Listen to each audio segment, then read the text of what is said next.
Hello and welcome into the Knicks-Verse very special playoff preview show with my good friends Quis, Sports Vibes TV. He is alive. He's reappeared. He's back in action. And we got JD Sports Talk and KFTV in the house. We're going to talk Knicks. We're going to chop it up. We are hyped. At least I'm hyped. I'm so crazy hyped. So much shit going on in life.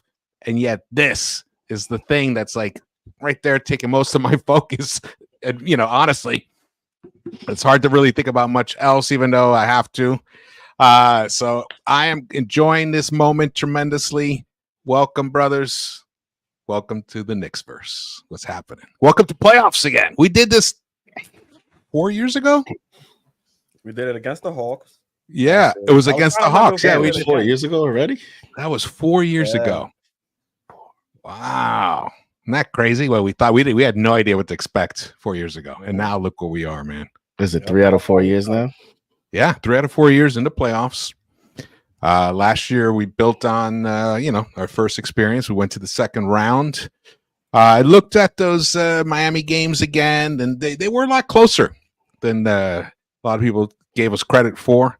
I mean, we were a Jalen Brunson turnover away from making this whole thing happen, going to game 7 last season.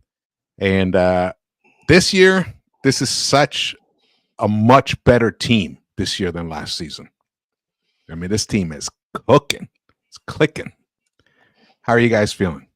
Let's go with Quis since he's back in action.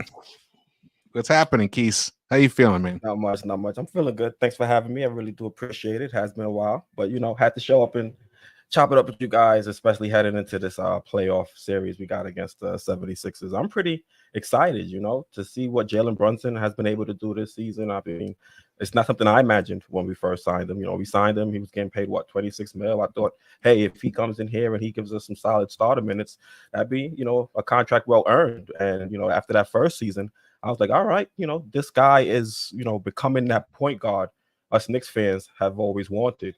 And then, in the offseason, there were reports from the front office, them stating, he's got another, level he can reach. And, I was hoping that would have been true. But to be honest, I was content with what we had. I just thought we needed another player to bring in to play alongside him and, we'd be good to go. But to see what he's been able to do this season, playing out of his mind and the adversity that we've gone through as a team, and to see him still be able to go out there night in and night out and, impose his will on other teams, you just got to be proud of both him and what he's been able to do, and also the teammates that have, been a solid supporting cast. You've got Dante DiVincenzo. He came over. A lot of people were wondering about that signing, whether or not he was going to be worth the $12 million that we paid him. And he's been, a lot better than I had anticipated. He's been that steady and force out there on the perimeter, can knock down a three and give Brunson, a sidekick sometimes, when, we didn't have Randall and we didn't have some of our other guys. And you look at other guys like iHeart, he's been able to step up. So I've just been thrilled with this team. I've just been sitting back, watching them do what they do out there and just been cheering. Beautifully said. Yeah. Good to hear Keith say that, just because we've had all these talks about point guard position, and that it's been such a weakness for this team. And I don't know that any of us saw Jalen Brunson coming in here and having this type of impact. Nobody saw it. Not even his daddy saw it. It's been unbelievable, this type of jump. And listen, I'm excited. I mean, I can't believe we are 24 hours away from game 1 at Madison Square Garden. That's right. You know what's the great feeling is? It's still, I don't know how you guys feel, but for me, it's still a little bit, me personally, it's like a little bit of a surreal feeling that we are the 2 seed. Like it's happened so late and so fast that I don't know that anyone or any Knicks fan has really been able to digest the fact or enjoy or understand that we're about to host the first round tomorrow as a 2 seed. Like, not only are we the home team to start a series, we're doing it as the number 2 seed in the Eastern Conference. Like, that to me is just amazing. Last year we were the 5th seed. We were in Cleveland in game 1, and even, you know, against the Hawks and in the past, like, because of how good we think this team is, that coupled with the fact that we're the 2 seed, it just has like a magical feel to it, and it adds to the anticipation. It adds to, you know, the countdown to tomorrow. Excitement. It adds to, you know, the tickets, everything. Like, everything is adding up to being a great Saturday night. It's on a Saturday on the weekend, so families, everyone can enjoy. It's a 6 p.m. game too. It's not like a prime time. It's not too late. It's not too early. Like, it's right there at a sweet time on a Saturday night. A lot of people are gonna be sipping, and it's like a 6 p.m. start, so it's like prime Saturday. So it's before you even do your other shit at night. So right, perfect. You got enough time to celebrate. And I think, you know, last year, definitely the crowd at MSG for that Cleveland, I mean, it was deafening there for game 3. But I think this is going to go up a little bit of a notch higher again, because I think when you turn on to the game at 6 p.m. tomorrow, you as a fan are not only cheering for your team because they're there, you're going to be cheering for the team because you think they can advance. You're going to be cheering for this team because you think this team can get to the Eastern Conference Finals. And once you get there, it's a toss-up. You just play the games and see what happens. So I think the belief of the fan base that this team has what it takes to get to the Eastern Conference Finals, it's only adding to the anticipation of tomorrow night. Oh, beautifully said. I mean, I think it is going to be more intense than it was last year. Yeah, remember how shook Jared Allen? It's admitted that they all were. Yeah, crazy. And let's be honest, guys. Like, you know, it is what it is. It's part of the matchups. Like, when you compare the Cavaliers to the Sixers, bigger, you know, market team, you know, a much more known fan base, and then the star matchup. I mean, Joel Embiid is Joel Embiid, and whether he's hurt or not, he's just going to grab ratings. He's going to grab attention, and people are going to be paying attention to him and Maxey versus, you know, Jalen Brunson and company. So the matchup itself is a very nice matchup. It's a team in your division. It is a rivalry, at least between the cities. It's definitely a rivalry. Totally a rivalry. All around sports, Philadelphia, New York. So, I mean, it's a great matchup, and you get it in the first round. And so let's get it going. NBA couldn't be happier with this matchup. It's primo. If it would have been Knicks Pacers, I guess that also would have been interesting in terms of history, but I don't think in terms of like the fan base intensity. You know, going up against the Sixers, going up against Embiid, you know, all that history with the process. Remember the process? And meanwhile, we were like, you know, eating shit, playing like terrible, and had no direction during that period. And we were like sitting there thinking, damn, should we be doing what Sixers are doing? Meanwhile, we're the 2 seed. We've advanced further in these playoffs recently, and we're looking poised to send the Sixers home early. But it's going to take a lot. It's going to take a lot to do it. In some ways, you know, it's interesting. This word "easy" has popped up.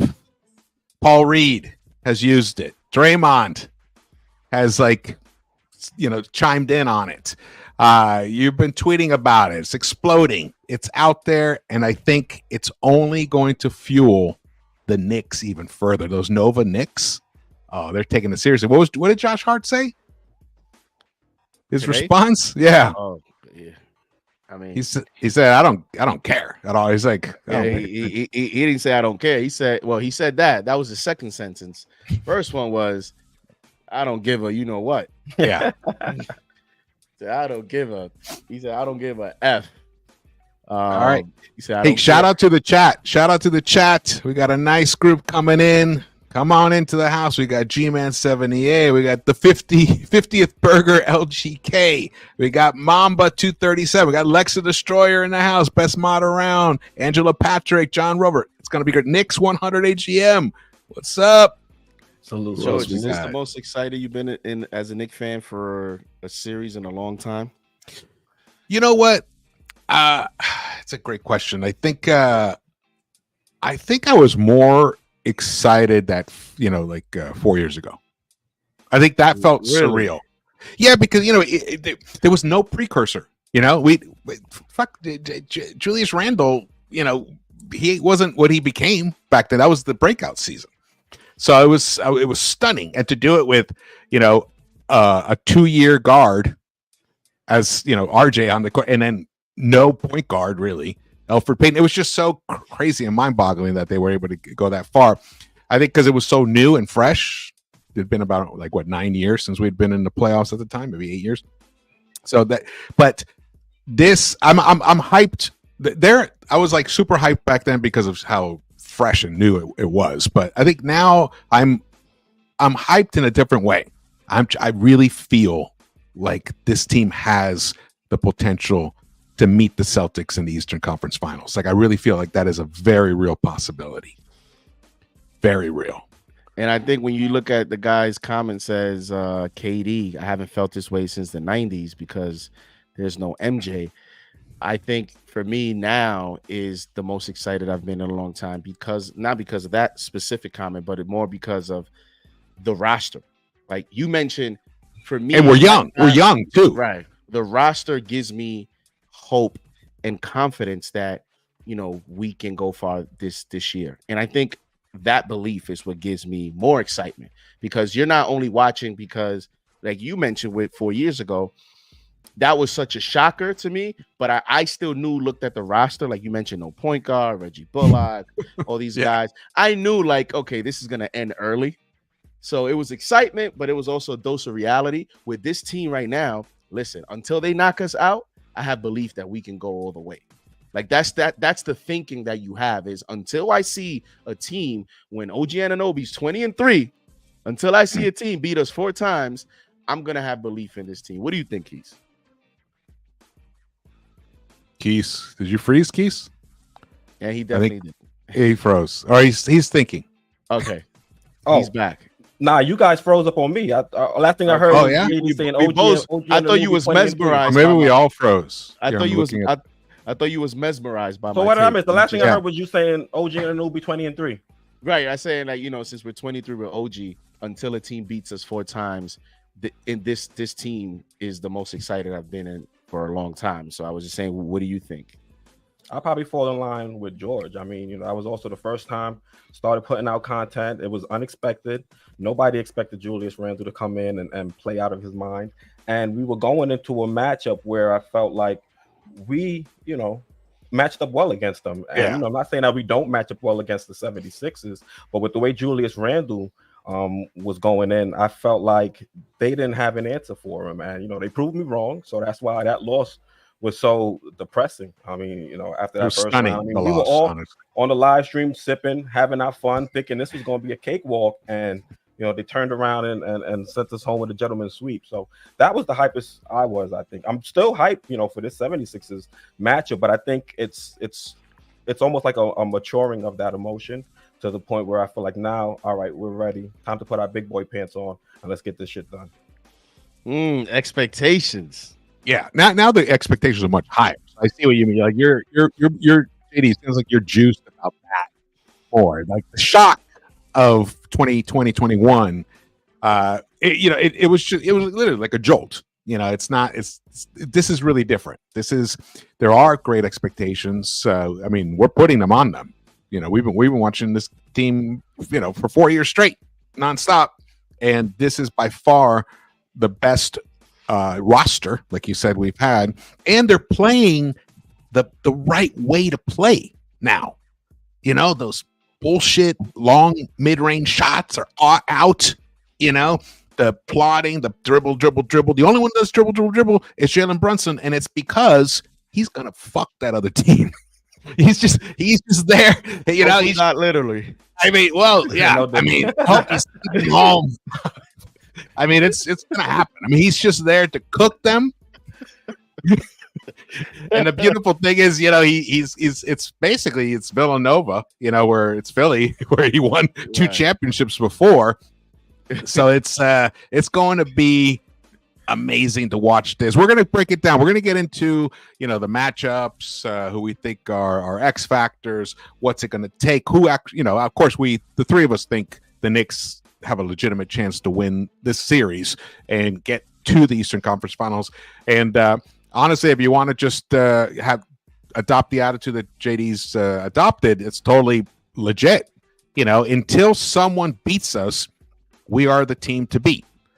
It's a great mentality. Somehow this team lost its entire starting line. And then at one point, you know, they kind of like recovered with iHeart over Mitch, and he's been amazing. He's leveled up. And then we do this trade for OG, and we become, you know, the best team, you know, in the NBA, except for the Cavs, which was crazy that they went on their run. But it seems like that was kind of an illusion, because then our guys go down, and the team, I thought we were going to slide into 7th. You know, remember we talked about this. Oh man, we could be 8th for a second. Yeah, we could be 8th. Here we are, the 2nd seed. So this talk that, here, you know what? I'm just going to play it in case you guys haven't seen it. I'm going to play you this clip. Paul Reed was asked on FanDuel TV, you know, what he thought about the matchup between the Celtics and the Knicks, the Sixers and the Celtics, or Sixers and the Knicks. And this is what he said. In case you haven't heard it, here he is. Nah, man. I mean, I feel like we ain't ducking no smoke, but yeah, we wanted the Knicks matchup. Of course, that's the easier team, I guess. But, you know, it's going to be fun. You know, we match up pretty well with them. They got a great guard. We got a great guard. We also got Joel, you know, MVP. So, you know, like you said earlier, he's one of the most unstoppable guys in the league right now. So they're going to have to send triple teams, and he's going to get everybody that's involved, I'm sure of it. So there he is. Those were the actual words out of his mouth. I actually hadn't heard that until today. I just read it. You know, and I retweeted. Really? I retweeted it myself. I'd only read it. I hadn't seen the actual clip. You can see he looks a little sheepish, a little embarrassed to say it, but did you notice after he said it, he kind of like tried to catch himself. You look at his facial movement. It's like he said, "Oh, yeah." I think I said something I wasn't supposed to. Let me add more context to it. You know, because I think he got caught up. So a lot of sometimes, and then he didn't clear it up. He doubled down on it, which is interesting. But yeah, he was definitely he caught himself. He tried to catch himself, man. Had you heard that one, Quis? First time hearing it. I read it like you said on Twitter, but I didn't hear it until just now. Well, it didn't end there, because then when was this? Was this today, JD, or yesterday? This was last night. Last night. So then last night, Draymond Green, who I'm sure is booking his trip to Cancun right now, because he screwed his own team, the Warriors, by acting like a maniac this season. He got suspended for 20 games. The Warriors wouldn't even be in the play-in if he had been like a normal human being, or even halfway normal. You know, instead of choking somebody, kicking people, all this stuff, he cost his team a playoff run. But he got on last night and he talked about Paul Reed. As Paul Reed said, we ain't ducking nobody, but we wanted the New York Knicks. We think that's an easier team to beat. Paul Reed said it, I ain't say it, but the reality is we know the reality. The New York Knicks are way easier to beat than the Boston Celtics. In fact, I got the Philadelphia 76ers beating the New York Knicks, because who gonna stop Joel? And like Joel took over every play down the stretch versus the Miami Heat, in which we know probably will beat the Knicks too, but that's neither here nor there. Philadelphia 76ers will now take on the New York Knicks, and I got Philly for sure. Nobody stopping Joel. Well, I hope Dre puts a lot of money on it. Put your money where your mouth is. Fact. Yeah, I hope. Exactly. Well, what are your thoughts and feelings about Draymond chiming in on that, Quis? Me, I took more offense with Draymond. That feels more like Knicks for clicks, and then Draymond throwing his little flair on top of it, to make it entertaining. I mean, if you want to say the Celtics are a more talented team than us, and that's why they're a more favorable matchup. That's a reasonable analysis, whatever the case may be. But what people aren't, I don't think people are remembering is that this team outworks the other team for a full 48 minutes, and we're even going to do the extra 5 if it takes, if we have to go to OT. And I think, be careful what you wish for, because this team, they're going to be physical. Do we have a singular force that might stop Embiid and take him out the game completely? No, but I think it'll take a team effort. And I think with Tom Thibodeau, we have the defensive scheme, and we have guys like Ihart. We have Mitch Robinson, who's back and healthy, who still has to get into the flow of things. But we have a lot of options to kind of throw at Embiid to at least make his life difficult. Also, you have to remember Embiid, he's fresh off of an injury himself. So, that's something that works in our favor as well. And we have our new addition in OG. If we have a player that gets into foul trouble, we have Precious off the bench. And then we even have Jericho Sims if Tib is in a bad spot and needs to throw somebody out there, to make life a little bit difficult, or at least get physical with Joel Embiid. So it's not going to be easy. I don't want to sit here and act like it'll be easy, but I think the Knicks are in a unique position where we have the depth to kind of throw as many looks at Embiid to try to make life as difficult as possible. Yeah, it's true. We have a lot of weapons to go at him, to combat him. And I'll tell you one thing, when I listened, I agree with you. The Draymond clip bothers me a lot more than the Paul one. The Paul one, whatever. They asked him a question. He answered it honestly. Even if you feel that way, in life, sometimes you got to self-edit. And he didn't. And then as JD pointed out, he seemed like, oh no, he tried to take it back. But interesting thing, what Draymond was saying, how Joel took over that game at the end. I don't know what game he was watching. I mean, he could not do much. Did he make some great passes finally? Yeah, because the guy couldn't move. He couldn't get past the defender, and he had to become a distributor. And that's that's the brilliance of his game. He's able to do that. But to think that team could barely beat a Miami Heat team where Jimmy was obviously hobbled, limping around there, and Tyler Hero couldn't make a bucket for the first 3.5 quarters. And he got a little hot in that second part of that fourth quarter. There was no one else contributing on that Heat team. Bam was irrelevant. And Jimmy still put up numbers, but you could see he wasn't himself. He couldn't be the playoff Jimmy. So what was he watching? These were two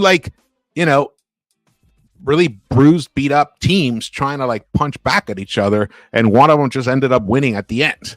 How is that going to compare against this Knicks team that just never gives up, even when they're down 20-something points? They never give up. We have an actual closer, though we've heard there are some clutch stats that are a little alarming. But unbelievable closer in Jalen Brunson, just unstoppable. When we need a bucket, he'll get it for us. And we also have some pretty outstanding three-point shooting with Dante out there. So I don't really understand this viewpoint that he had. So that's the thing that bothers me the most, man. JD. Always have these interesting perspectives, as we've talked personally, George, with certain points. And with this one, I have another one as well. The Pori doesn't bother me, but I do think it's a little more than how he expressed it. In other words, the way he expressed it, very low tone. He's not, making much facial expressions. So you might look at it and say, oh, that's nothing. It's all right. He's saying the truth and all that. However, Draymond Green said it with so much energy, and he said, I quote, everyone else knows that. Draymond Green feels compelled, or he feels more freedom to say that the way he said it, because he has nothing to do with the series. He's not playing in the series. He's not a Knick, nor is he a Philadelphia 76er. So Paul Reed could be saying what everyone else in that locker room also thinks. He's just the one that said it publicly. Right? So what does that say to me if I'm a New York Knicks player? Oh, okay, so Joel Embiid, that's what you think, right? Tyrese Maxey, that's how you feel, right? Nick Nurse, that's how you guys feel. Okay, so if I was a Knicks player, I'm taking this as extra motivation, not because of Paul Reed, but because the way that I am, they used to talk about how Jordan had these different creative ways of finding ways to motivate himself. This is how I would use it. Oh, Paul Reed basically spoke for all of you guys. So all of you guys feel that way. This wasn't just him. Okay, we'll see. We'll see on Saturday. If that's how you guys feel, if you guys feel we're so easy, we're such an easy matchup. I mean, the other thing is, we got to look at it is, if we are here and we believe that the New York Knicks are the biggest threat to the Celtics for what's left of the Eastern Conference, then how can someone tell me that we're such an easier matchup? Why? Why when the Knicks are 20-3 with OG? Why when the Knicks are basically the best defense in the league right now? So, yes, there's truth to the fact that right now the Boston Celtics are the favorite. There's truth to the fact that the Celtics look to be a better team today. There's no denying the Celtics are a better team, have been a better team this season. But the Knicks have evolved so much throughout the season. That's what you have to look at. That's what I'm saying. So it's not the fact that, oh, you quote unquote said the truth, but it's also the way you think about the truth.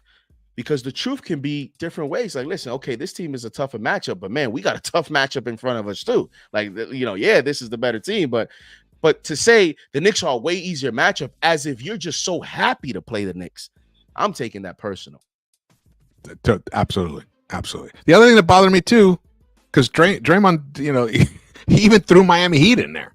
It's like the Heat. That goes with what I'm saying. Heat aren't even going to make it to the playoffs. And he's like, oh, they could beat the Knicks. That's what I'm saying. He picked a team that got eliminated in the play-in, a team that was the 8th seed, and he said, hey, you know what? They could have beat them too.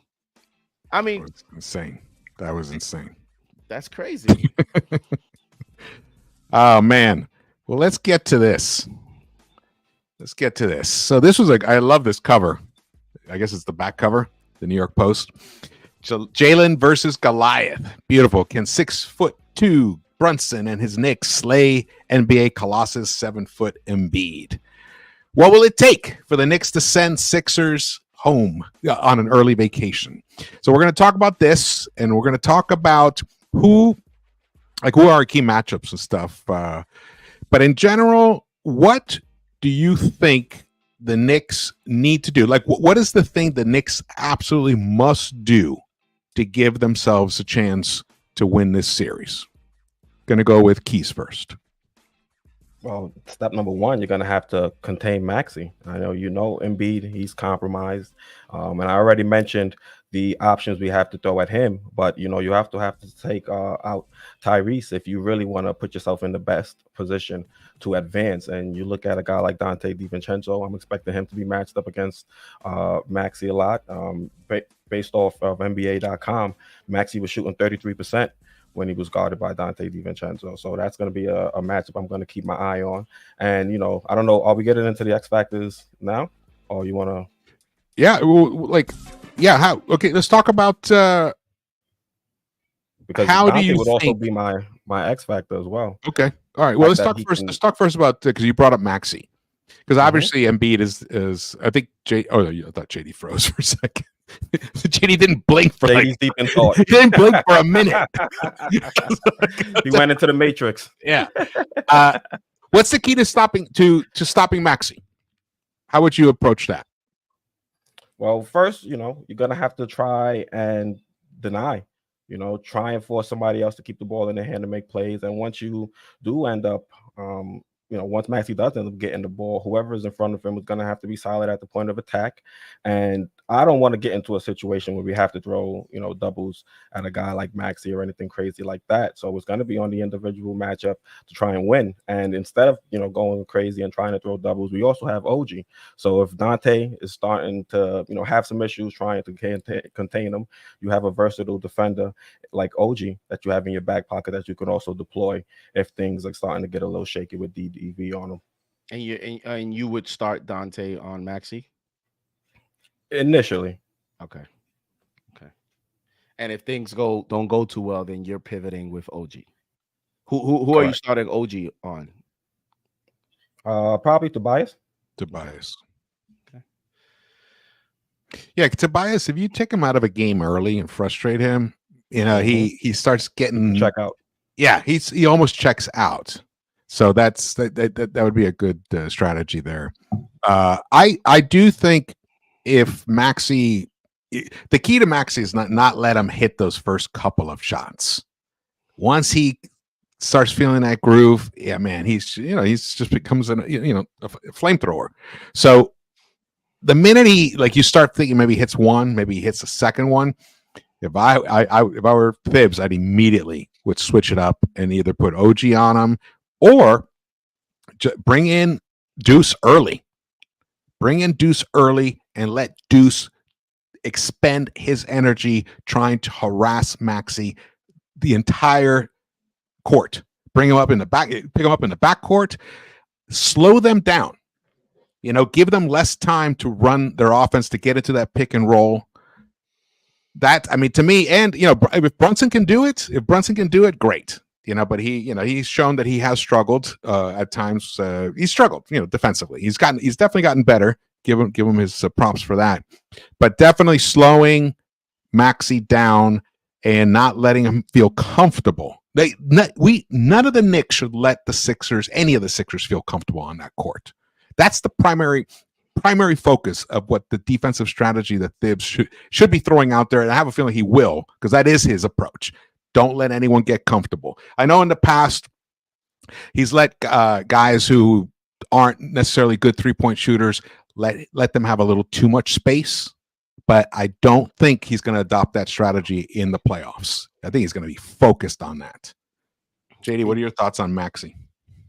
My thoughts on Maxey is he has, listen, I know he's a young guy, and I believe he's 23 because his birthday's in November. He'll be 24th in November.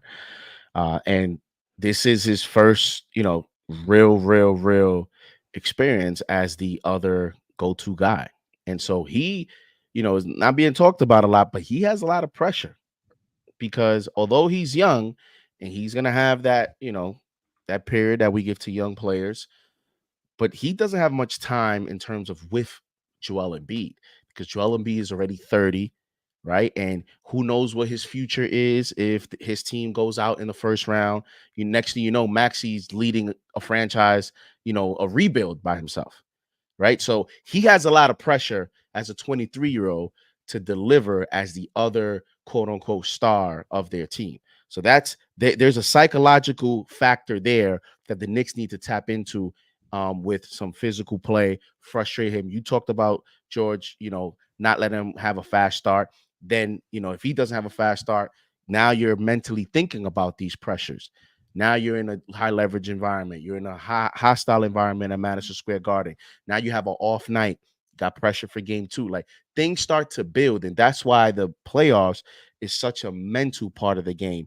When you have some of these skilled rotation players and they, the playoffs come and you're wondering like, what happened to this player? Like, how come this player's all of a sudden this guy can't hit a shot? You think this is a lack of skill? When they were doing it for the regular season and now in the playoffs, they don't show up. It's not a lack of skill.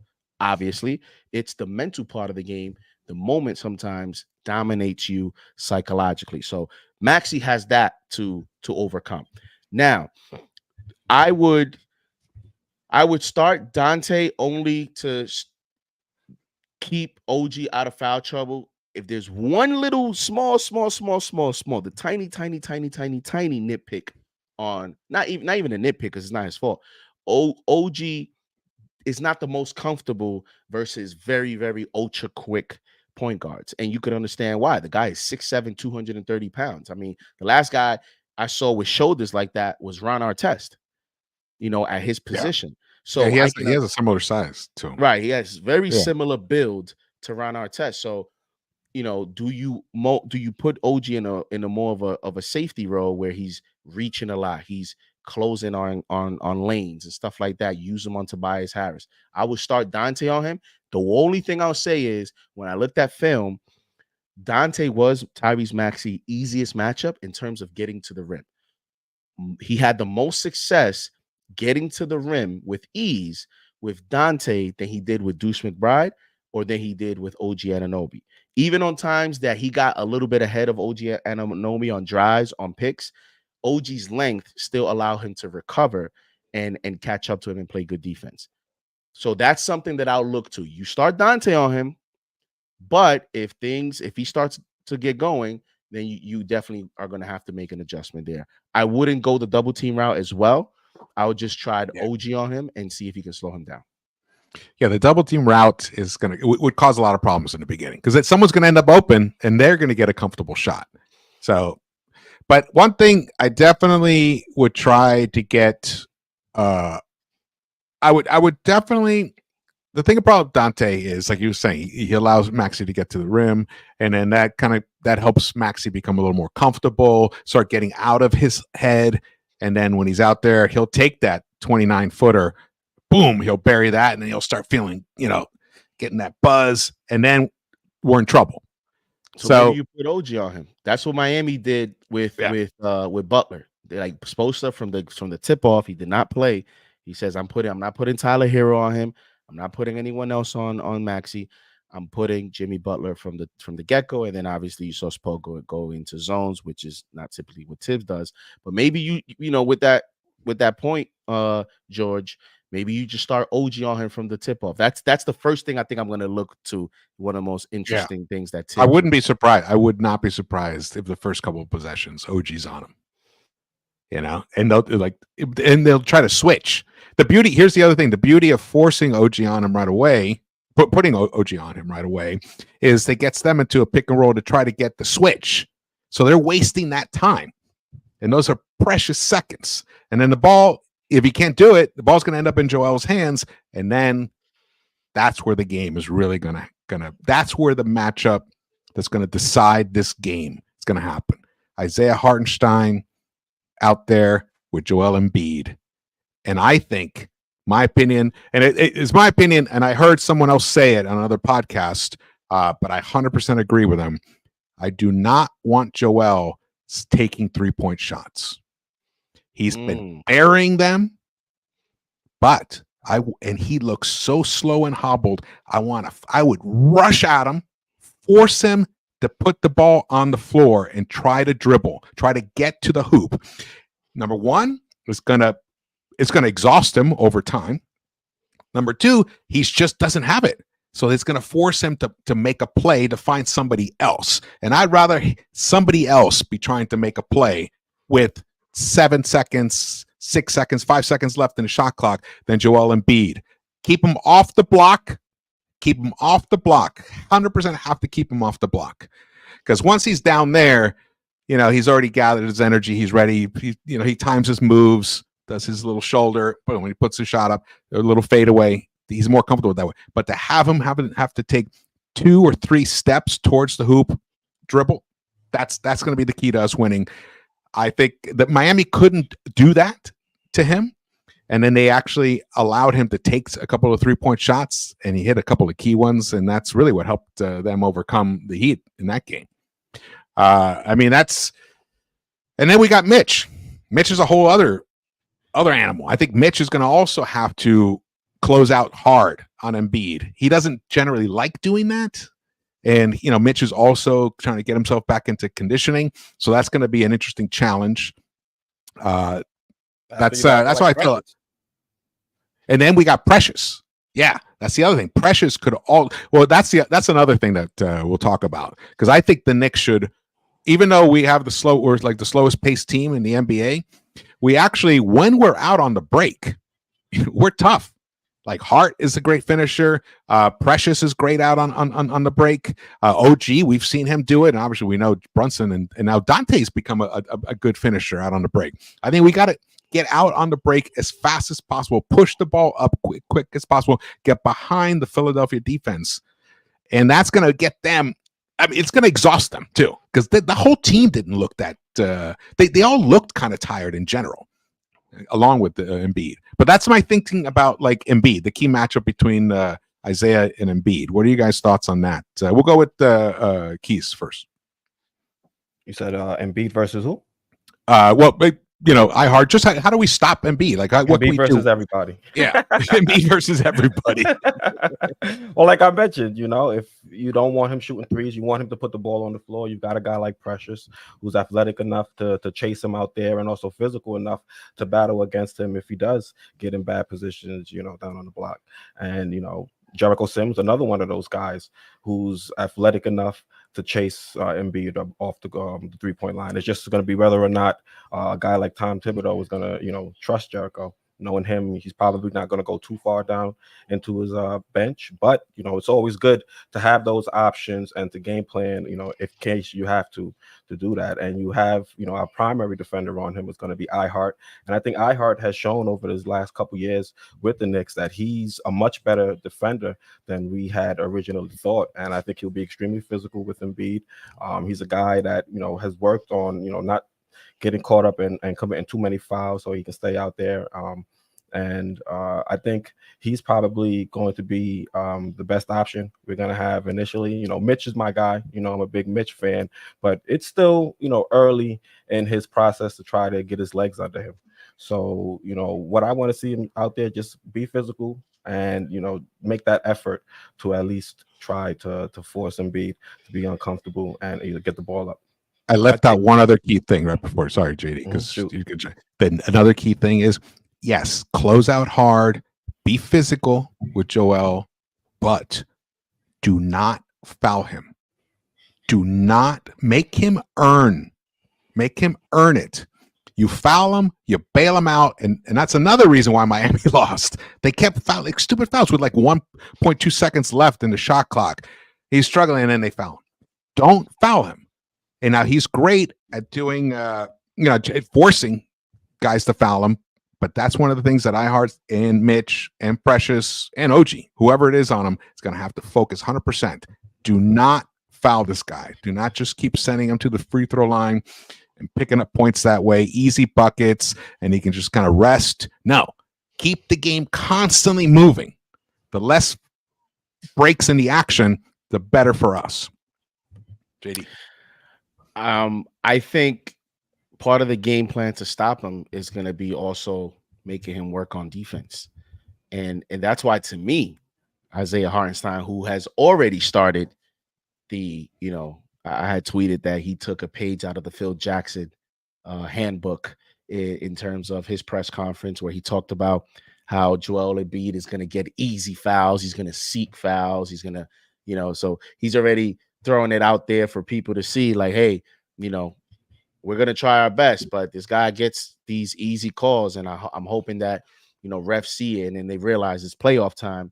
Don't give him all those easy calls. So let's see how the refereeing plays a factor, because it is the playoffs. So you would think, some of those calls he may not get. He may not get it because he's limited. I mean, let's see how he looks tomorrow. But Isaiah Hartenstein, to me, is an X factor in this series. And it connects with this matchup because I think you're going to start to see him play more minutes. He had talked about, Tom Thibodeau said that now he's not on the minutes restriction. The whole ramp up game plan was to build him up to this point. And although we do have Mitchell Robinson for a matchup, especially with the Sixers, although Mitch has had a decent, defensive history against Joel Embiid in terms of, coupled with the competition, Mitch has done decently against Joel.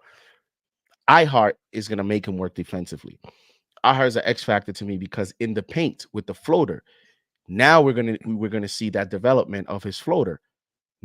Joel Embiid is not interested at this moment to contest shots off the pick and roll. He's not being aggressive. He's not hedging. He's actually, backing down, and he's not even attempting to contest outside shots. And so I think a way to take advantage of that is to put him in pick and rolls with Jalen Brunson. And then he's going to have to make a decision, because if Jalen Brunson attacks his space, either you're going to come up to Jalen, which he's not doing right now. So Jalen may be able to get open mid-range shots or floaters, because that's what he likes to do as well. Or you're going to be able to use that weapon from Isaiah in the restricted area in terms of his left-handed floater. So, don't be surprised if Isaiah Hartenstein is averaging, anywhere from 12 to 14, 15 points in this series, just because he's going to get those opportunities in the paint. And if he gets those minutes, he'll be able to take advantage of that, because sometimes it's not only about, stopping the guy defensively. It's also about, because stopping the guy is also neutralizing him. And if he's going to score all these points, how do we counter on the other side of the floor? And we have a center in Isaiah that's going to be able to make him think between him and Brunson. And I think that right there, that combo, that duo, and that game plan could propel the Knicks to cause issues on the Sixers, and therefore can give them the advantage in this series. iHeart is the key. We're so lucky. iHeart. When we lost Mitch, I mean, if we didn't have iHeart playing this level, I mean, he's been one of the 5 best defenders according to DPM since Mitch went down. Unbelievable. And he still picked up the slack on offensive rebounding. Mitch was leading the NBA in offensive rebounding when he went down. Isaiah stepped right in. I think he's like 5th or 6th in the NBA. So it's like we haven't missed a beat. And it's funny, I said that, and I'm just looking now. I didn't even realize. I just looked now at the box score, the game that we smoked them in January, and Isaiah Hartenstein played 35 minutes and had 17 points.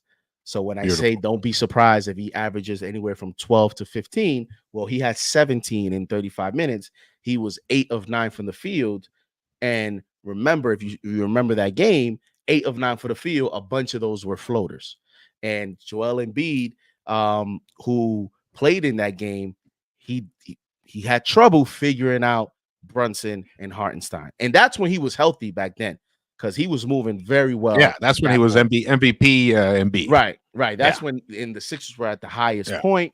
That's why that game is very significant to me, because at that point, the Sixers, they were ready to go. And the Knicks went into their building and completely annihilated them. So that's a matchup that I'm looking forward to. You want the January game? Yeah, January 5th. Oh yeah, Isaiah just killed him. 17 points. He was a plus 26. Had 5 assists. And one of the reasons he has 5 assists, again, he had the spacing. So one thing, let's talk about, well, first let's look at the injury report as it is right now. And then we'll get into, so this is what's happening right now. Joel Embiid is listed as game time decision. I highly doubt he will not play this game. He will definitely play. But the Anthony Melton is out, and that's a good thing for us.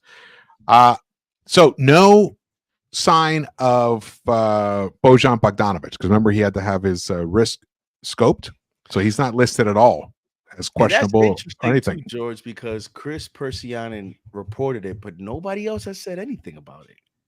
Don't you think that's interesting? Like, nobody, like Fred Katz, the other reporters that cover the Knicks, no one has said. Stephon Bondi, Ian Begley, Tibbs hasn't even been asked, like nothing. So that the whole thing is a little bit strange. You know what I mean? There's been zero follow-up about it too. So but we heard the news, we heard the information. It was definitely a concern, obviously. But the way he's been playing of late, it's really important. Actually, I'm going to jump to that because this is going to open up our bench conversation. Because one of the things that I noticed when I was looking back at the other games, we had significant contributions from bench players. Quentin Grimes, he played 24 minutes in that first game in January. He gave 19 points. He was 4 of 9 from the 3-point line. Deuce had a big game. In his 15 minutes, he was 4 of 8, 4 of 6 from the 3-point line. He contributed 15 points. So, and then Josh Hart, who he was coming off the bench at the time, phenomenal game for him too. 10 points. Josh Hart. Let me just show you this too, because this is crazy. Where did it go? Here we go. So Josh Hart versus the Sixers this season only had one game where he was a minus in the plus minus. It was just a -2. He was a total of a plus. Wait, no, plus wrong. 59. No, it was even higher. He was a plus 59 against the Sixers. So when he was on the court, the whole time he was a plus 46 in the January game. Actually, he's a plus 89. I screwed that up. He was a plus 89, not 59. Josh Hart is a plus 89 against the Sixers this season in 4 games. Jesus. Yeah, I'm just gonna Sixers. Put that in the chat. Yeah, it's plus 89. And look at this, the rebounding. Phenomenal for us. All right, let's get back to talking about the bench and Bojan and his importance. And we can also talk about right now first let's talk about the bench. Obviously Bojan is the guy who, in terms of points production, has to step up every single game and give us points production. And I don't think how deep you think we're going to go in our rotation. 3 or 4. You want to name them out? Probably go Bojan, Deuce, Mitch. There's 3. That'll probably be it until Precious. Situational. I think Precious will get a look, especially against the Sixers. He matches up well with them. We can put him on Harris if he starts cooking a little bit. Paul Reed, if he starts, and Embiid. I think Precious will get a look. So you think we're going to go? You think we're going to go 8 deep? But I think 9. 8 with Precious being swung in there as needed. Yeah, I think we're going to go 8 as well. Man, let's see how this Hartenstein news is, because if he's going to play a lot of minutes, then we might. Because I think that Bogey is going to be on a short leash. Like, I really do. Because if he goes out there and he does not hit shots, I think Tibbs will be immediate with his with making a move, because he's just not going to. He's playing better, but that's because he's making shots now. It's not because his defense has improved. It's not because his awareness on that end of the court has improved. His closeouts his defense has improved a tiny little bit. It looks better because he's making shots. Yeah. Pretty much. It looks definitely more acceptable because he's making shots. So it's like you pay less attention to that end and his rotational awareness when he's making shots. But again, it's the playoffs, and I just think that Tibbs is going to have a short leash on a few guys. And I think Bogey is one of them. I think Mitch could be another one. And I think that's where Precious could get a look. So I'm going to start with 8. Bogey, Mitch, and who's the other one? Deuce. And Deuce. Yeah. Deuce. Those Deuce, 3. yeah. That's 8. And I think Precious will be a fill-in based on, foul trouble, based on does Mitch come in and he does not look great, because we've seen it a few times late in the season, George, where we looked at Mitch. He's played 9-10 minutes. He has 1 rebound. Like, it's not look there yet. And he's had this week off. So we're going to see, does this week help him or will it hurt him? Yeah. Because it could help him as far as his soreness or anything he may be feeling in the foot that's natural. Okay, that goes down. But then is his conditioning actually going to improve by being off? So it'll be interesting to see. And then now you're facing a physical center. So that conditioning, that physical nature of his play will be tested. He's not going, it's not like he's coming back and he's, I can chill because all I have to do is put my right arm on Jared Allen or Evan Mobley and I'm good for this possession. No, you're going up against Embiid. So he's going to make you work. And remember, he sat out the second half of right, and that's the last game, and we went to OT. We could have used him. Right, and that's when you saw Precious come in and even play in overtime as well of that Chicago game. So I think Precious is going to be kind of that utility player in baseball where, versatile, can play different positions. And Mitch and Tibbs he'll use him based on feel on how Bogey and Mitch are playing. Because I think they're going to want to get Precious on the floor, especially for defensive purposes. But if Bogey's playing well and Mitch is playing well, then he might just be situational. I'm going to flip it. And basically what you're saying, see, I think Thibs is going to plan for a 9-man. Because I think he's going to already scheme. He's going to be concerned about foul trouble. He's going to want to rotate the centers in and out. Have them not necessarily shorter leashes, but less time on the floor for shorter stretches of time so they can be fresher, number one, not get into foul trouble, number two, and force Embiid to be seeing someone with fresh legs constantly. So I think, especially in this particular series, because Embiid is such a beast in the middle, it's going to force him to have Precious be part of the rotation. Now, if Mitch is doing a job and taking care of business, and so is Isaiah, then maybe, and not getting into foul trouble, maybe maybe Precious only plays 4 or 5 minutes, and then we don't even see him in the second half. I think he's going to start off thinking, I'm going to be at 9-man unless XYZ happens, and then I go down to 8. I'll tell you what, if Tibbs tomorrow is thinking about keeping guys fresh, then he has totally adapted to a whole with the centers, for the centers, not the other guys. Josh Hart's going to play all 48. Brunson's playing 42. Yeah, I think just the centers, because he knows those are his key guys to his defense, and his defense, everything rotates around his defense. So I think that's going to be the mindset there. And he's already talked up Precious in some post games. He loves Mitch, obviously, and Isaiah's just been amazing. So I think he's going to start out with a 9-man, and then if you're right, if things, let's say Bojan is struggling, he's not going to see the court, because we can't afford it for defensively. So then it'll be Mitch, Deuce, and Precious as the 8-man, as the 3 guys off the bench. I definitely want Precious to get minutes. You know me, you know me, George. I know you're a big Precious fan. I think he's going to get minutes. I like Precious. I like Precious a lot. And so, and I think he has more defensive potential than even what he's shown. Like, I think he can be very, very, very good defense. He's only 24. And I think with Tibbs, you give him an offseason, a training camp, his awareness has gotten a lot better. That's been one of the weaknesses in Toronto, is he plays good defense, but his awareness sometimes is inconsistent. So he's working on consistency. That's probably the biggest knock in his game right now, is consistent action.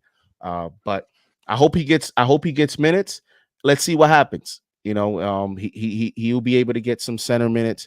I just think for now, and Jericho Sims, I only see Jericho Sims playing if Embiid goes healthy, Embiid, and then everyone's getting yeah, exactly. And like Isaiah's got 4 fouls. Yeah, right. Yeah, and then we're in serious trouble, and that's the situation that we're in. But at least we have the option, right? Like we have 4 guys, and Jericho Sims has had some experience already, and more than 4, because you can throw OG in too. Yeah, and OG is expected to defend him, in certain possessions. As he mentioned, he says, I fully expect to defend him. He did that in Toronto as well. So the Knicks are very, very well equipped, at least with bodies to defend Embiid, and that was also an expected healthy Embiid. You had enough bodies, but to put that against a limited or somewhat limited Embiid, let's see how that plays out. All right, let's talk about, and we're probably going to mention some players we've already talked about here, and if we are, just say that, and then we'll move on. Let's talk about, who do we think are going to be the key players in this series? I mean, if you obviously Embiid and Brunson, it all revolves around them. But outside of Joel Embiid and Tyrese Maxey and Jalen Brunson, outside of those three, who do you guys think are going to be the key players that will swing the series one way or the other? Mine, I'll start because I already said it before. It's Josh Hart. Josh Hart has been insane, amazing against the Sixers. He's on a roll. He's starting to understand his game. He felt that click in his wrist, and now he's been shooting the three better. And when he's hitting threes, there is not another team in the NBA that can beat the Knicks. And I'm going to go down with that. I've seen it. I mean, when he's hitting threes, we are unbeatable. So, but we know that he can provide tremendous punch to this team without having to score as well. But when he's not scoring, it's worrisome. But because it screws the offense up. But to me, he's the key. His ability to rebound, his ability to defend. When he gets out on the break, he finishes out on the break. He frustrates other teams. He makes them work harder and harder and harder. He's a pest. He's the kind of guy that you never want to face. And on top of that, look at this. Tommy Beer tweeted out most total rebounds by players under 6'7" over the past 2 seasons. Josh Hart is number 1 over Draymond Green. George, not only is he number 1 on that list, he's the shortest on that list too. He's the shortest on that list. That's right. He might be the same size as the John. No, the John's 6'5". 6'5". So there you go. There's debate that Josh Hart is 6'4" or 6'5", but which I think that's why Tommy Beer went to 6'7" to clear that up. But look it up. Even Russell Westbrook is being hidden down there because I screwed up on the graphic. There you go. So he's my guy. He's rolling. If he's hitting a few buckets, we're going to win in 5. Quis, who's your like key player that could swing the series? I think it's Dante. You got a guy that can get hot from the 3-point line, and also you've got a team where we know Jalen Brunson, he's going to go out there and he gets his points, but sometimes we're lacking in that second option, especially with Julius Randle not being available. So to have a guy like Dante that we know can go out there, knock down the 3, he can be a serviceable defender. He's going to be matched up against either Maxey, sometimes Kyle Lowry, so he's going to be important in that aspect. And I think, with what we've seen from him, he's shown that he's somebody that we can rely on, game to game. And you've got that connection, that Villanova connection. You mentioned Josh Hart, Brunson, and, the Dante. That kind of makes that trio right there. So I'm going with Dante DiVincenzo, DDB. Damn, Keith. You always bite. Great. Before you answer, JD, I robbed you in the chat. I want to see you guys drop names in the chat. Who do you guys think is the key player for the Knicks that could swing the series for us? Like if they step up, you expect them to step up. Who's your guy other than Brunson? I mean, if you feel it's DDV, you can go with him. You got to weigh words. Are you going to go with DVD? No, I mean, he's of course. I mean, he's not hitting his buckets. We're going to struggle. Yeah. Okay. The difference is that OG could hit a few extra threes. Josh Hart could hit a few extra threes and take that pressure off Dante. We've seen a couple games like that, but over the course of a series, he's going to have to hit his buckets. There's no doubt. I'm going to say Dante's definitely up there. Hartenstein's up there because of what I mentioned, the whole center thing. This is how JD decides who he's going to go out with on a Friday. JD almost goes down to Ross. He's like, oh, well, she's got the good heels. This one can dance. You know what? And then he arrives at the one he's going to pick. Here's what I'm going to say: if OG can hit the 3 consistently, I'm gonna name 2 guys. I'm gonna name 2 guys. I don't care because I think for this question we're all gonna go with starters at some point. Josh Hart. You said Dante DiVincenzo. It doesn't have to be a starter. Doesn't have to be a starter. Because I mean, let's say IQ was still on this team. You know, like he totally would have been a legit choice as well. You couldn't help yourself. I want to say Bogdanovich, but I just don't know what type of minutes he's going to get. But I do feel like if Bogdanovich is a guy that can come in and be that lightning rod, can come in and, you know, he plays 15 minutes and has 14 points and he can hit some threes. If he can play I just think when the Knicks get him or McBride to really play well offensively from a shooting standpoint, man, the Knicks are hard to beat and they're hard to defend. Like they're hard to defend. Like I can see games where Brunson's on, DiVincenzo's hitting threes, OG's hitting the corner three, iHeart's playing okay, Josh Hart is rebounding, and we still are in a close game in the fourth quarter, and it could be a toss up. But what will happen if McBride is hitting threes or Bogdanovich is hitting, you know, scoring 15 points? That right there could be the difference in creating separation where you have an 8-9 point lead and now you're winning a game in the fourth quarter. That can also be the difference in being able to steal some minutes for Brunson off the bench, because that's also going to be going to be a storyline, George. We're winning or at least not losing the non-Brunson minutes. And how many of those minutes can Tibbs afford to take with Brunson off the floor?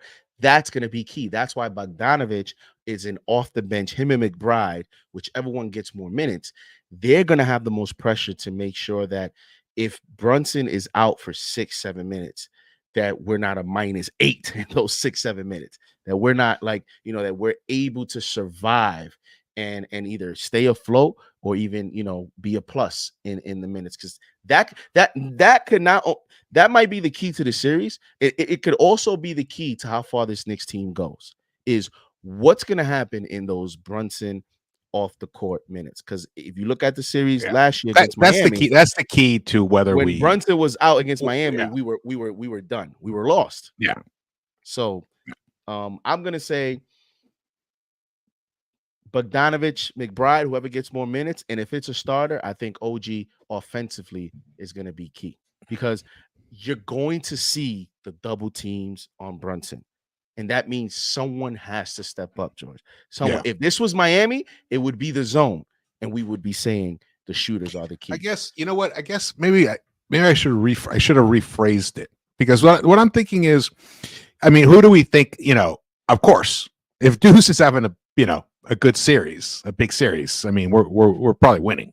You know, if Bojan is doing his points per minute when he plays, you know, we're kicking butts. But those are ifs. You know, we've seen Bojan come in, you know, he'll give us 9 points, but he's a -14, you know, and Deuce, he can come out.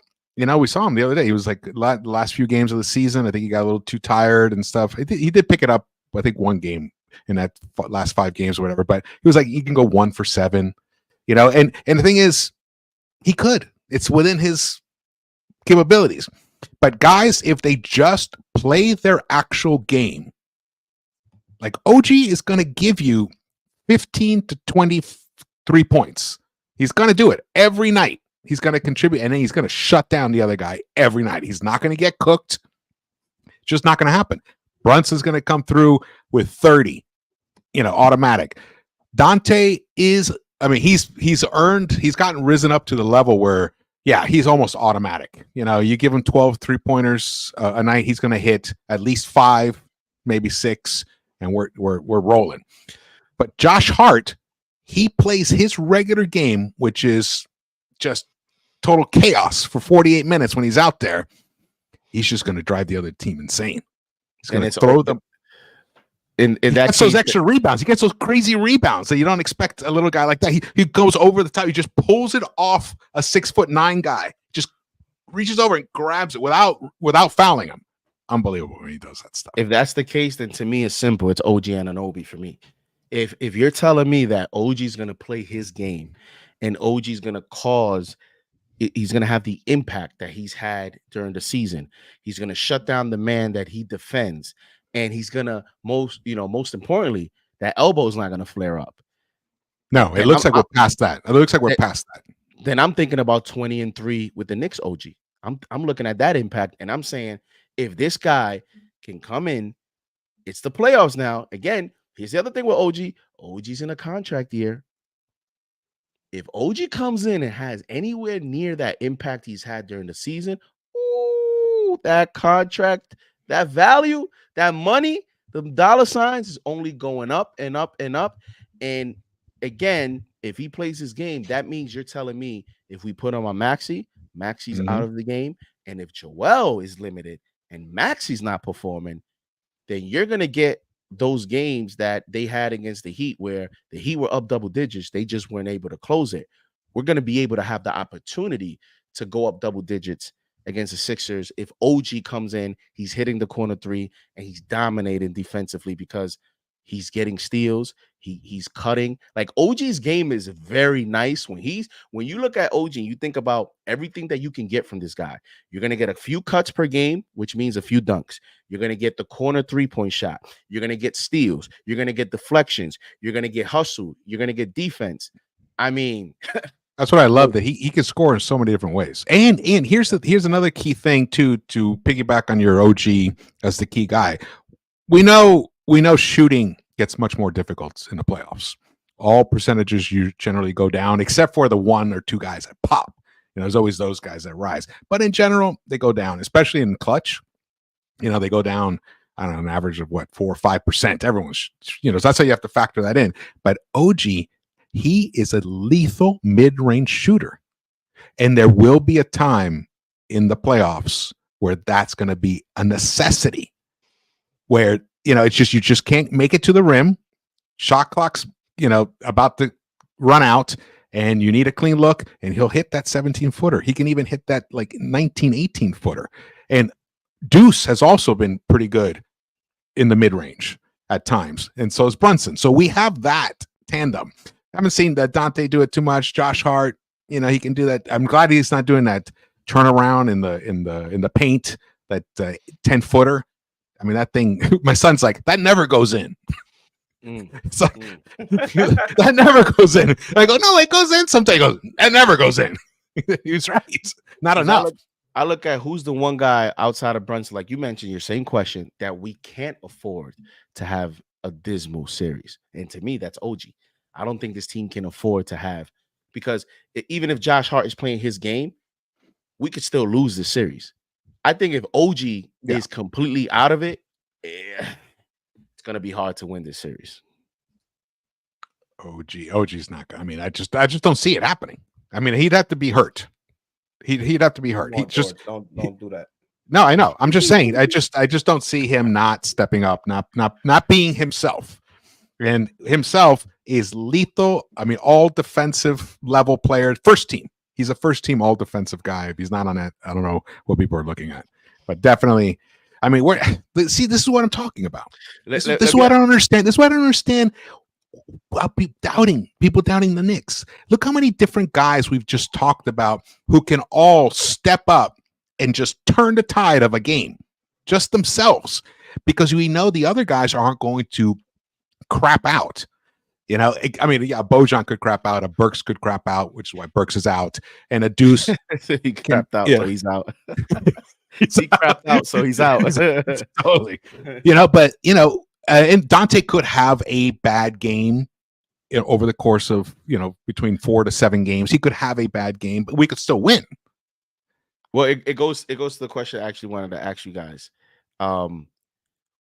It happens every playoffs and it happens every series. There's always the one role player or the one player overall that just doesn't show up, just has a subpar series. Who are you concerned?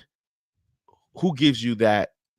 I don't want to. It's not that you're predicting that player will have a subpar series. Is who gives you the concern that they, might struggle to start at least the first round? Quis, you want to tackle that first? Me, probably Josh Hart. I think he does so much that for him to struggle, I think it would definitely hurt, especially that bench unit when he's playing with them, and also minutes out there when he's there with Brunson. If he's getting open and he's not hitting his 3-point shot, that's going to make it a lot easier for. No, but I'm saying, Quis, you think there's a chance that he could have a subpar series? Oh, the whole series? the whole series. Yeah, that's what I'm See, saying. that's- Like, because that's- it I happens think there's a every chance. it happens I every think there's a chance. playoffs. Like, you have a 7-game series and you have that one, important rotational player that out of the 7 games for 5 games he didn't show up. Like, it happens. Like, every team is not going to have their whole rotation. I agree, but I'm going to throw another thing on top of that. Most of the time when that happens, it's because teams are scheming to try and disrupt that player, stop that player. That or they have issues shooting, like Josh Hart. And I'll Or say they get this. the yips. I'll say this to The add. yips. If you get the yips, woo. and to that question, we've seen it. Little Yeah, bit. we've seen the yips. Who had the This was Draymond Green's main point yesterday, and I saw his podcast, is that he says that one of the reasons why he thinks the Knicks won't play well in the playoffs is he says you're gonna see now why Julius Randle is so important, because he says now you're gonna see, like, and I don't know if it's him just talking, but yeah, did he watch Julius Randle in the playoffs? The one insight that I did take away was he says during the season the players, they're a little lackadaisical. He says some of the scouting reports that they get from their staff is not the best scouting reports because the games are happening so fast. People are not really scheming. It's old. It could be old info too. Right. They're just relying on their system. So it's basically like, okay, we're fast-paced team. We're the Indiana Pacers. We're just going to play like that every time. We're not going to really adjust to you. You just try to adjust to us. Like he says, that's how the season is. It's a bunch of you play your way, we play our way. Let's see who wins. He says now that all of that stops. Everybody is now scheming against you for a full series. And he thinks that we won't have enough. He thinks that some of the players that were playing well are now going to be focused on more, and you may see some subpar series from a few players that played well. He doesn't think that they'll play well now. I don't agree with that. Like last year's Knicks. Right. I don't agree with that. But what I took away from that is it did get me to think, who could be that one player that may not show up this series? I'm going to ask the guys, see who they think may not show up, at least in this first round. One of the issues I have with that Draymond comment is it's ignoring the reality that Jalen Brunson is on this team. So that's the beauty. That's why I am saying we are the legitimate number 2 team in the Eastern Conference. Legitimate, because Jalen Brunson, when we need a bucket, he figures it out. And the beauty is he's not just doing it on his own anymore. Remember that little stretch? Like, there was a stretch there in December. Mitch went down. He started trying to take it on too much by himself, and it kind of came back a little bit when Randall and OG went down. But they must have gotten into the film room. He figured it out. He's like, look, I am now the gravity on this team. And from this gravity that I create, it creates space for others. And boom, his assists went up. Everyone's field goal percentage shooting went up. 3-point shooting went up. He will not let this team become what Draymond described. And that's the beauty of that. And then the other guys know that. So it makes them comfortable. Now, if Brunson comes out and he's struggling, 1 for 6, which we've seen that's when we start getting behind in those first quarters. We start struggling. Again, shout out to the team. Then that means Hart sometimes steps up, hits a few buckets. Dante starts launching and hits 3. That's the other thing I love about it. I love guys who can hit 3, 4, 5 3-pointers in a row. Bojan did it. Look what Nicholas Batum did the other night. You need guys like that, and we got a couple of guys. We got like 3 or 4 guys like that on this team. OG can hit 3-pointers in a row. Mm-hmm.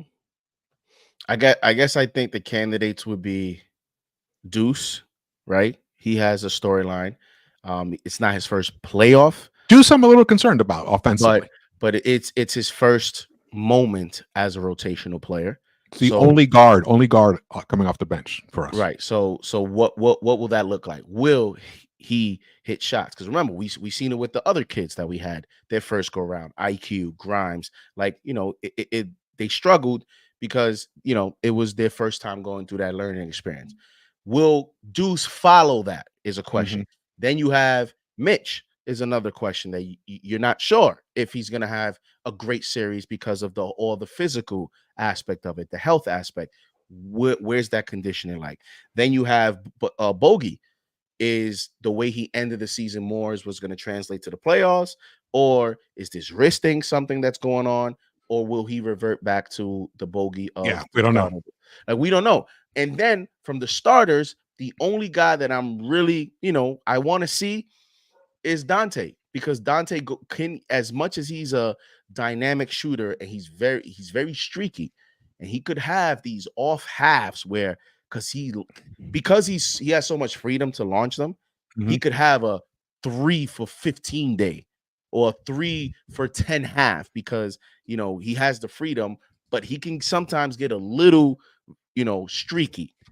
I think outside of that group, I'm very, very confident in everyone else being able to show up and produce their game. Not a lower level of the game, but actually their highest level of games. Between Hart, I think we're going to get the highest level of his game. Brunson, OG, iHeart. I just a little bit leery of Dante shooting now. Will it be at the same clip as the regular season, or will it dip just a little bit? I'm confident. I think Deuce is going to show up. I mean, over the course of a series, I think he will. And I think one advantage for Deuce to make his life easier is the series begins at MSG. So that's the other thing. It's not his first couple games isn't going to be, in the crazy Sixers point, George. arena. Last year, we were on the road in Cleveland. The kids struggled to start in Cleveland. Yep. This year, yeah. Good hey, point. look, man. As far as Dante is concerned, when Dante's hitting his buckets, we blow teams out. We blow them out. Good thing you put context to it after the.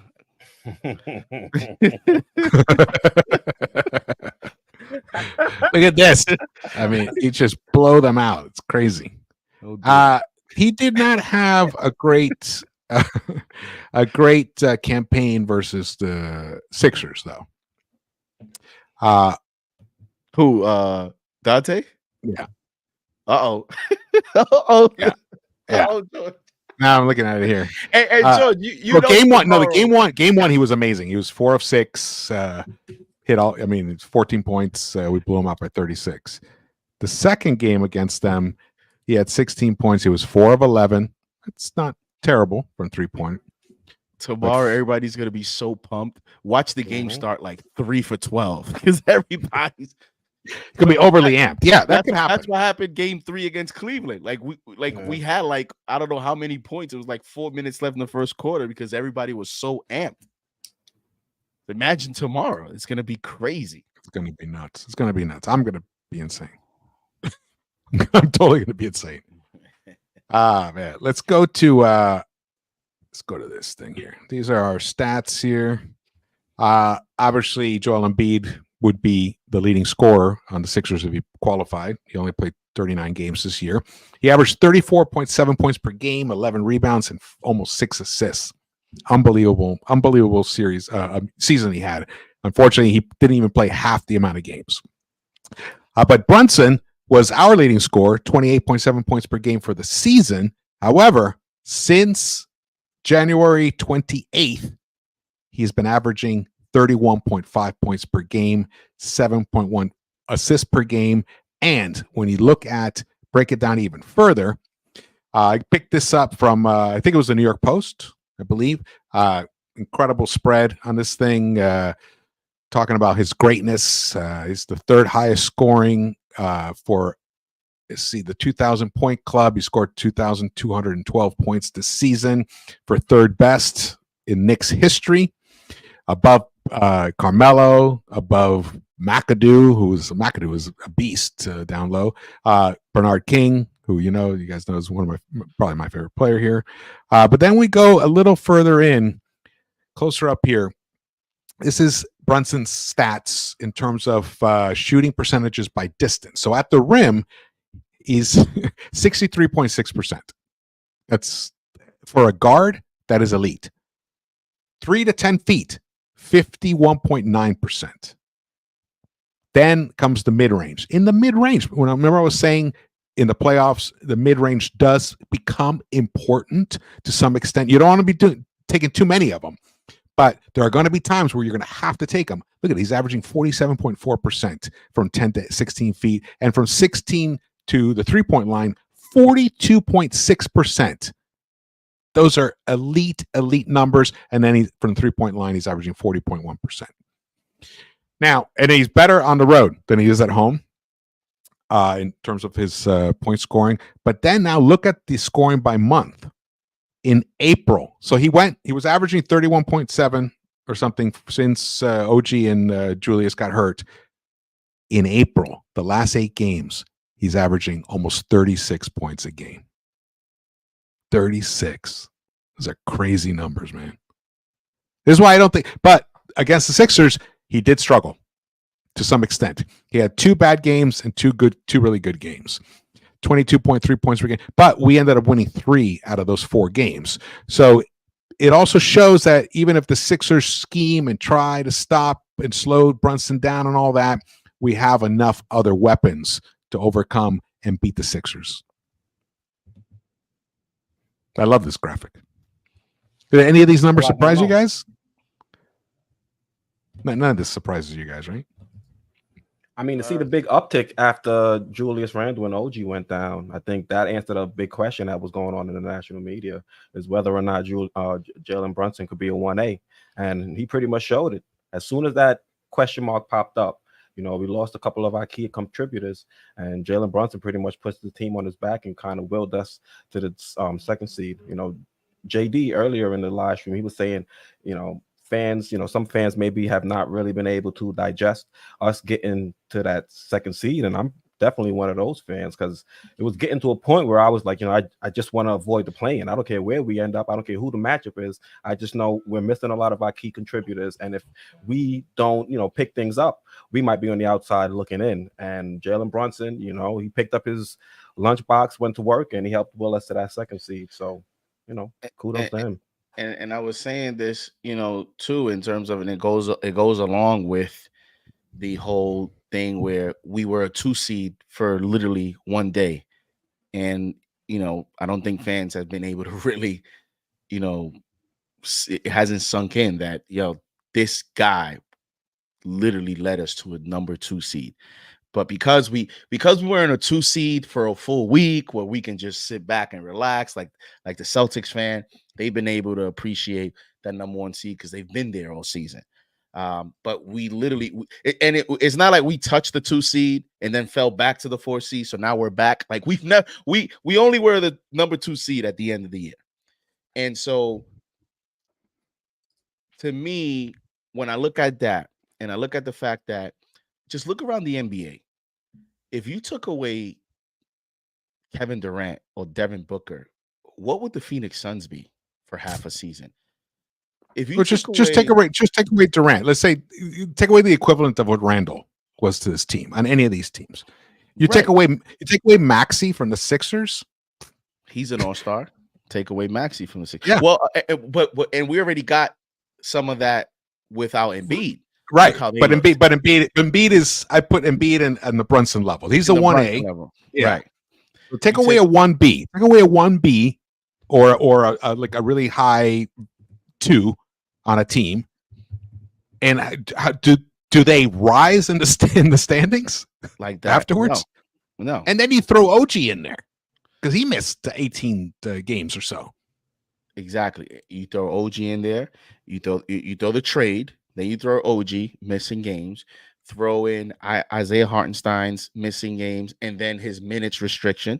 Because even when he's back, remember those couple games he didn't play back to back, and then the games he played, he was coming out like 4 or 5 minutes into the first quarter. He was in a minutes restriction. Mitch missed 50 games. Your starting center missed 50 games. So to deal with all this adversity, all this moving parts, all these changes. I mean, if you're at your job and the turnover around your job around you is constant every week, it's not the most healthiest environment for you to be able to succeed. Or for you, I mean, you may be able to withstand that and survive it, but does your performance go to another level Like it's a very difficult thing to do, and for him to be able to do that, and I think he's the only guy in the NBA had that handled that type of adversity. Get us to a number 2 seed, be an MVP candidate. That surprised me. It surprised me that his play has had that type of impact, that he was able to go to a new level even when he was schemed against, because teams now know you don't have Randall. He's being double teamed. You saw that Laker game where they double teamed. They didn't even let him cross half court, and they were double teamed. He still cooked them and almost got us to win that game. Like, that's impact there. It's unbelievable, and it gives me confidence that in the playoffs he's gotten these reps. So this, like the Randall and all this adversity did not come in the last 2 weeks of the season, right? Like, this has happened for more than half a season. So he is well conditioned mentally to be able to now take on the next challenge, which is playoff basketball. Look at that scoring. Look at the scoring chart. 61. They can't even put in the chart for 61 because it would go up into the court up here. See the 61. Like, that's insane. Buzzer beater, thank you so much for the super chat. I confirmed that it is from the New York Post. And you can find that it was a tweet on Twitter. You can go into their account and you can find it. It's a great graphic. Thank you so much for the contribution. I wanted to point out another thing JD had mentioned, how the Boston Celtics, they've been sitting comfy in the 1 seed for pretty much the entire season. And you look at this team has been playing playoff basketball since the, year turn 2024. You lose those guys, you have to have it's next man up, and you guys playing above what, most people expected. You look at a guy like Precious, to me, he came in and he held down the fort for us. So I think he's in a position where if Tibbs does decide to give him extended reps, in the playoffs, he's in a position where he can at least be confident that he can go out there and kind of play some of the same basketball we saw, when he first got here. So I think that's another reason why I'm pretty confident. This team has been playing playoff basketball for 4 months, and it's just going to be now just making sure that we execute and, no mental errors. I think that's going to be the biggest issue with the Knicks, us, potentially, falling into some of the traps that we've seen throughout this season. I think the only team that can derail us is us. Yeah, we got to protect that ball. That's for sure. That was one thing that was a little. That's one of the things that the Bulls did a good job at in one of the games. The last 3 games of the Bulls against the Bulls. Honestly, I shout out to the Bulls. They played us hard. They didn't phone it in. They definitely wanted to play their best, and they had guys step up unexpectedly. Javonte Green stepped up in that first game, and Ayo Dosunmu, and then Kobe White has just been unbelievable. Happy for them in terms of that, because losing Lonzo, it sucks. Injuries suck, and then Zach's out, so it's nice to see Kobe stepping up. Kobe White, I'm talking about. So it was, they weren't going to roll over on us, and they match up decently with us. But at the end of the day, they just don't have enough. Like in soccer, in pro soccer, and they use the word quality. They just don't have enough quality in their roster to overcome a team like the Knicks. I know it's our team, and sometimes we get a little. Some people have the orange and blue colored glasses on, and some people are a little too critical. It's like we have a lot of fans on either spectrum, and there's people in between. But in terms of the actual overall quality of the players on this team, it's very high quality. When you think about, Mitch, who at one point had an argument for being Defensive Player of the Year, he's coming off the bench now as a backup center. And over the course of a series, especially against Embiid, I think he's only going to get better. He's going to be game 1 is going to be his worst game of this series with Mitch. He's going to get more and more conditioning, the intensity. He's going to shake off some of that rust. And you can see he doesn't have his touch. His putbacks, his tip-ins aren't there yet. He's still struggling with that. So what's he done recently? He's just dunking it now. He's not even trying to do the tip-ins anymore. He's just trying to grab it and dunk it. So he's adjusting. It's going to come over time. And if the Sixers can survive 7 games, they're going to lose anyway. But I think this series is done in 5, personally, in my opinion. 6 at the most. 6 at the most. How about you guys? What are your feelings in terms of this series? How many games? Or I expect you guys think the Knicks are going to win. Yeah, I think they'll cancel the series after the 3rd game. Knicks in 3. Knicks in 3. Yeah. Sixers will be like, hey, you know what? We got a good deal in Cancun if we go now. Exactly. Can we just send a G League team? He was getting a little ahead of himself. He was talking about the Knicks colored glasses. He threw his on real quick. Is that surprising, Quis? Not at all. But I think we'll definitely win at 6. I think the 76ers, you have talent on that side, like Maxey, like Embiid. You're gonna find a way to win a game or 2. They're gonna win a game. They're gonna win a game. What happens if Embiid regains his MVP like status? Like, let's say he just gets healthy. Do you still go Knicks in 6? Oh yeah, I do. Knicks in 6. Yeah. Okay. With the possibility of a 7, but I still think it's Knicks in 6. If Embiid plays great, we can still beat them. We will beat them anyway. They need what they need Tobias Harris to do something. Give them 30 points. They need Maxey to come up with 40, 38. They need Oubre to have a 27-point game, all in the same game.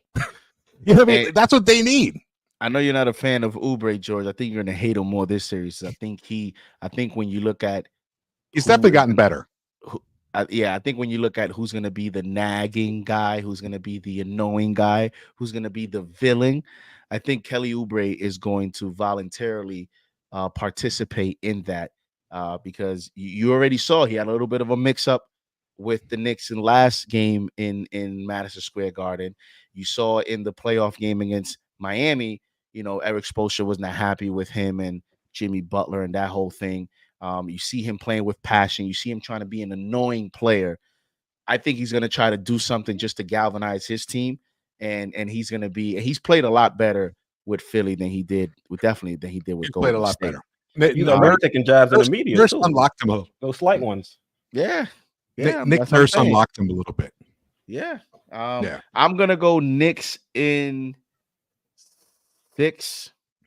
I'm not gonna lie. You know it too, George. You know you want to say Knicks in 5. I want to say Knicks in 5. I'm saying Knicks in 5. I'm saying if Embiid, if like what I'm saying about Mitch, if over the course of the series, Mitch is going to improve because his condition is going to get better.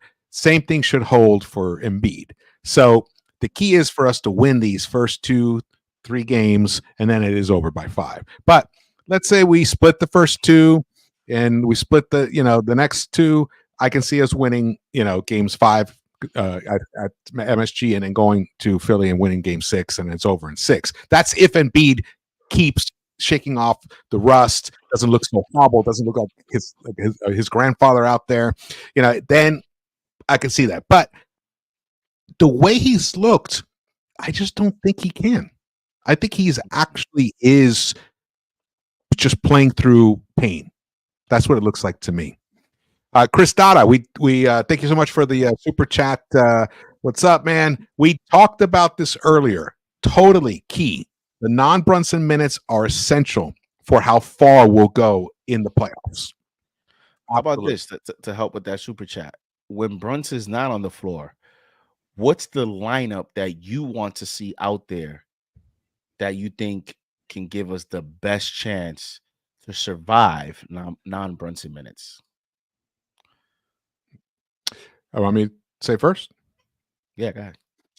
I think it's going to require Dante being out there, honestly, along with Deuce, because we just need the beauty of the non-Brunson minutes in terms of us winning them is having guys like Precious, Hart, Dante, Deuce, and OG, maybe kind of a smallish lineup. getting in there, creating turnovers. Throw Bojan in there for some minutes as well. Just get out there on the break, shoot those pull-up threes before the defense is set. When you have a clean look, that's the key to me. But I think all of that is becomes harder to do if Dante's not out there to help Deuce. Right. That's how I feel about that. How about you, Quis? Yeah, I agree with George. It's definitely going to have Dante out there, and also I think the additional variable you'd have to ask to get a better understanding of that question is who do the 76ers have out there, because you also want to match up well against them. Because I think I wouldn't be surprised if other teams, knowing that's a big question mark for the Knicks, I wouldn't be surprised if other teams keep or maybe take out their guy a little earlier, and then when Brunson comes out, then maybe Embiid either stays in the game or he comes back in the game, or Maxey. I think the other opponent is always going to try to have one of their stars on the floor so that they can say, okay, Brunson is their star. He's on the bench. Let's have our star now on the floor, and let's try to win these minutes. Yeah. So you'll see Maxey will be out there. Maxey will be out there when Brunson's not out there. I think that's how Nurse will probably try to counter with that, which is why we need Deuce and Dante. Because Deuce will be working hard on Maxey, and then Dante will be able to benefit off of that. What about Buddy Hield?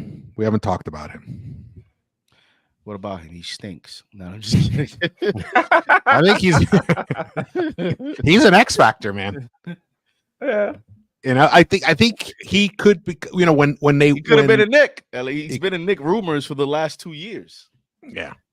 He's been in a lot of rumors. He was a starter in Indiana, started to start in Philly. So, whenever it's kind of like bogey. Whenever you put a starter off the bench, the thinking is that you're going to get a boost because you have a quote unquote starting caliber player coming off the bench. Listen, his shooting is going to be important for them, and it's going to be important for us to defend. And that's why Embiid is so important, because, and it's now like to me, George, when you start talking about X factors of other teams and role players, that's when I go to the head coach of the New York Knicks. That's when I go to Tibbs, because now what is the scheme that we're going to execute out there? Because this is where these players get affected by that scheme. In other words, if we're going to continue to play the drop coverage, pack in the paint, then that means guys like Buddy Hield now become more important. Guys like Nicholas Batum now become more important for the Sixers and Tobias Harris, because those are the guys that are going to shoot those threes. And so what is Tibbs' adjustments going to be like, or what is his scheme to start out going to be like? Is he going to play a little bit closer to the three-point line because of these shooters, or is he going to dare them to shoot and beat them? If you want to base it on film of how they played in the season, it looks more like Tibbs is going to dare some of these guys to make shots, and we'll see what happens. It's crazy. We went an hour and 40 minutes into the live stream without having to deep dive into Tibbs. We've come a long way, haven't we? We've definitely come a long way. Yeah. Oh, it would have been F-bombs dropped. Come a long way, baby. That's crazy. Man, Buddy Hield shot almost 39% for the Sixers. What do you think about Buddy Hield? Think he's important? From he's three. Definitely important. He's a guy that can get hot, and if the team needs a big three, that's probably the guy that they're going to draw up a play. And like you mentioned, it's going to come up down to Tibbs. We've talked a lot about Jalen Brunson. We know he's going to do his part to make sure his teammates are in the best position to succeed. The other half of that equation is going to come down to Tom Thibodeau. So what are we going to do if we're having issues, stopping Tyrese Maxey from getting into the paint? Are we going to have, the right guys out there to be able to rotate and, chase their three-point shooters off the three-point line? So that's going to be big on Tibbs, both his scheme and like what we've been talking about. Who is he going to have out there? What is his lineup going to be? If he's going to have two minus defenders, is he going to have other guys over there that can kind of, overcome some of their deficiencies. So it's going to be big for Tibbs. You know, he's another guy looking for a contract. We talk about OG looking for a contract. Tibbs is out there looking for a contract. And to me, the evaluation process of Tibbs starts in the playoffs. We know what Tibbs can do in the regular season. Talk It's the about it. playoffs that we really want to keep an eye out on Tibbs. What is he going to do? Is he going to make the right decision? Let me put you guys on the hot seat. So piggybacking off what you said, Quis. If, thank God, hopefully it doesn't happen. If the Knicks lose in this first round, are you giving Thomas Thibodeau a contract extension? I am. I am. I know. Why you stuttered? Why you stuttered? He stuttered. Because I'd be conflicted, man. Because I'm pulling out my checkbook. He's coached his ass off in the regular season, but you know, there's been plenty of coaches that have been able to get good results in the regular season, and teams have had to part ways and try to find another coach to help get them over the hump. So, you know, if we have a situation where we lose in the second round, but Tibbs, you know, the guys did a good job, do I think we move forward in a different direction? No. But if we go in there in that first round against a depleted, I won't say depleted, but a hobbled 76ers team that has, you know, their best player is probably only playing at 75%. And we have Jalen Brunson coming off of, you know, arguably an MVP caliber season. And you're telling me we're getting kicked out in the first round after we're the second seed? I mean, you would expect, you know, Brunson to do what he has to do. So at that point, if you're looking at changes that have to be made, it would either be trying to, you know, nurse Julius Randle back to health, swapping him out for another piece, or making a change at the head coach position. So at that point, I'd have to see who the you know, possible options are to replace him, and then, you know, explore if that might be the right option.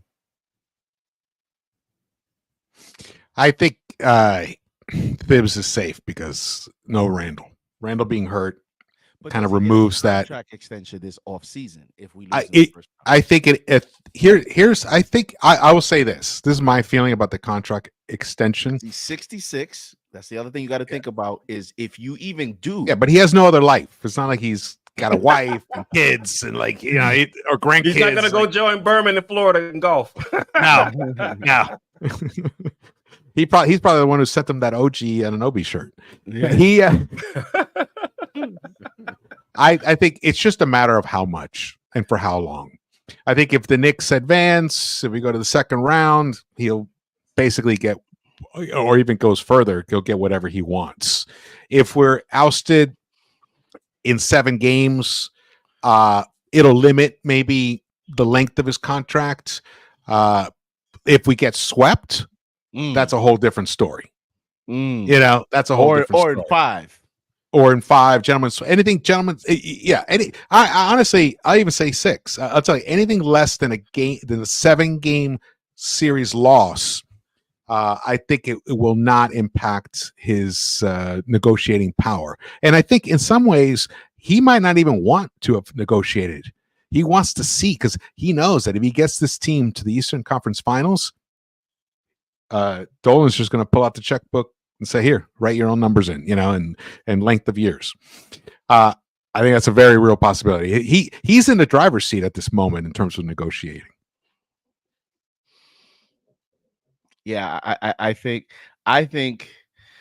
it's gonna depend on the first round. You know how it happens, how it unfolds. It's not just how it unfolds. Straight out loss. Then he's, we're looking for another coach. I don't think that's going to happen, especially because of Randall. And like you said it perfectly. How, for example, JB Bickerstaff in Cleveland, he is in hot water because, you know, they're talking about, you know, what he suffered last playoffs, some of the coaching this year. So his momentum is not positive heading into these playoffs because it looked like he got badly outcoached by Tibbs. Joe Mazzulla, to me, in Boston, has a ton of pressure. Because although he has a 60-win season, he got embarrassed in the playoffs. And what happens if the Celtics, who are by betting odds, by everything, they're the heaviest favorites ever to reach the finals from an Eastern Conference conference.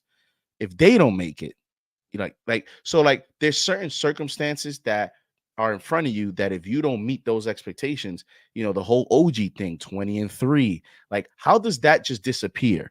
Let's say we lose in 5. Like, what did that mean then? Like how? Like my questions would be, how in the world did we lose in 5 if all these numbers supported that we were supposed to win this series? And then it goes along to what you said. How did this happen? Was it that Brunson just totally disappeared? Or was it that we didn't make key substitutions? We didn't, we were stubborn in making certain things, or Nick Nurse badly outcoached us, then that'll look bad. Another thing that factors into those kind of things, it does sometimes come down to in-game decisions. Like if you made the wrong sub or you called the wrong inbound play, like remember that bullshit against the Bulls that happened, and we lose because of things like that, then you're talking a different talk. Then it's like, oh, okay, but I struggle to see that happening. Every time we doubt him, even though he definitely deserved to be fired about a year and a half ago when we were calling it, he deserved it back then. Dolan was about to fire him. Dolan was about to fire him. We've heard. So the report that he even told someone close. Yeah, he told him, and then Ian Begley and Fred Katz ended up verifying that Dolan was about to fire him. He made the lineup change. He benched Cam, took Fournier out, went to an 8-man rotation. Boom, we went on a nice run, and it saved his ass last season. And then this season, Brunson's just exploded, became an elite player. He became one of the top 5 players in the NBA right now. I'll tell you what, I'm rooting for him. I really am. I'm rooting for him because, whatever you want to say about the coach, the guy, you may not agree with his process, may not agree with his way of trying to get to that goal, but he wants the same goal that we all want. Totally. But he's adapted. He's adapted though, JD. Right. He's not the same guy that we were talking about 4 years ago, or even 3 years ago, or even 2.5 years ago. That's why we're so excited to see it now. Like from the get-go in game 1, I want to see, is he going to trust the rotation, or is everyone in the starting lineup going to get 45 minutes? You know what I mean? Like, we're going to see tomorrow. And that's also one of the underlying storylines that makes this game 1 so exciting, is the head coach. Will he trust what got him here to this point, or will he revert and panic a little bit because of the playoff pressure and, use some of his starters a little bit longer than what, anybody else would do, and trust some of the, because you got Deuce. Hey, he loves Deuce, but will he trust Deuce? He loves Mitch. Will he trust Mitch? Precious, we already seen he's not afraid to put Precious out of the rotation because he's done that. So, like, these are all questions that he's going to be tested starting tomorrow. Yeah. Yeah. I think he's going to get one of the biggest contracts ever, because the Knicks are going to end up in the Eastern Conference Finals.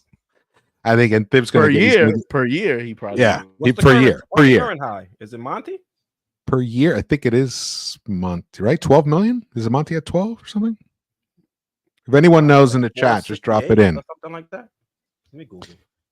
Yeah, you guys Google. We're coming to a close soon because Quis has a hard out, and I'd like to go hit happy hour and watch the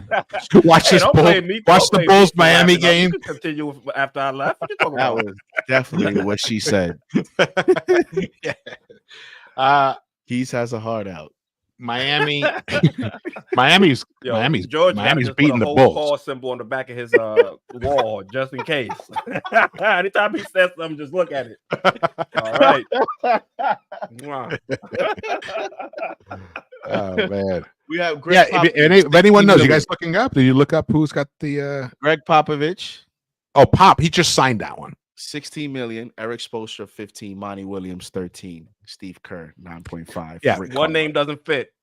Yeah, man, talk about luck boxing your way. Yeah. Hey. Miami's beating the Bulls currently right now. It's midway through the third quarter, 61-49. How about that, Joe? Without Jimmy Butler, unbelievable. That head coach is different, man. Oh yeah. he started Jaime Jaquez in place of Jimmy, and Jaime's 5 for 11, 12 points, 5 assists, 5 rebounds. Will Spo go down as the best coach ever? If he wins one more, he might not on winning accolades or credentials, but he might in terms of just sheer brilliance. Yeah. Well, I think he's already kind of up there.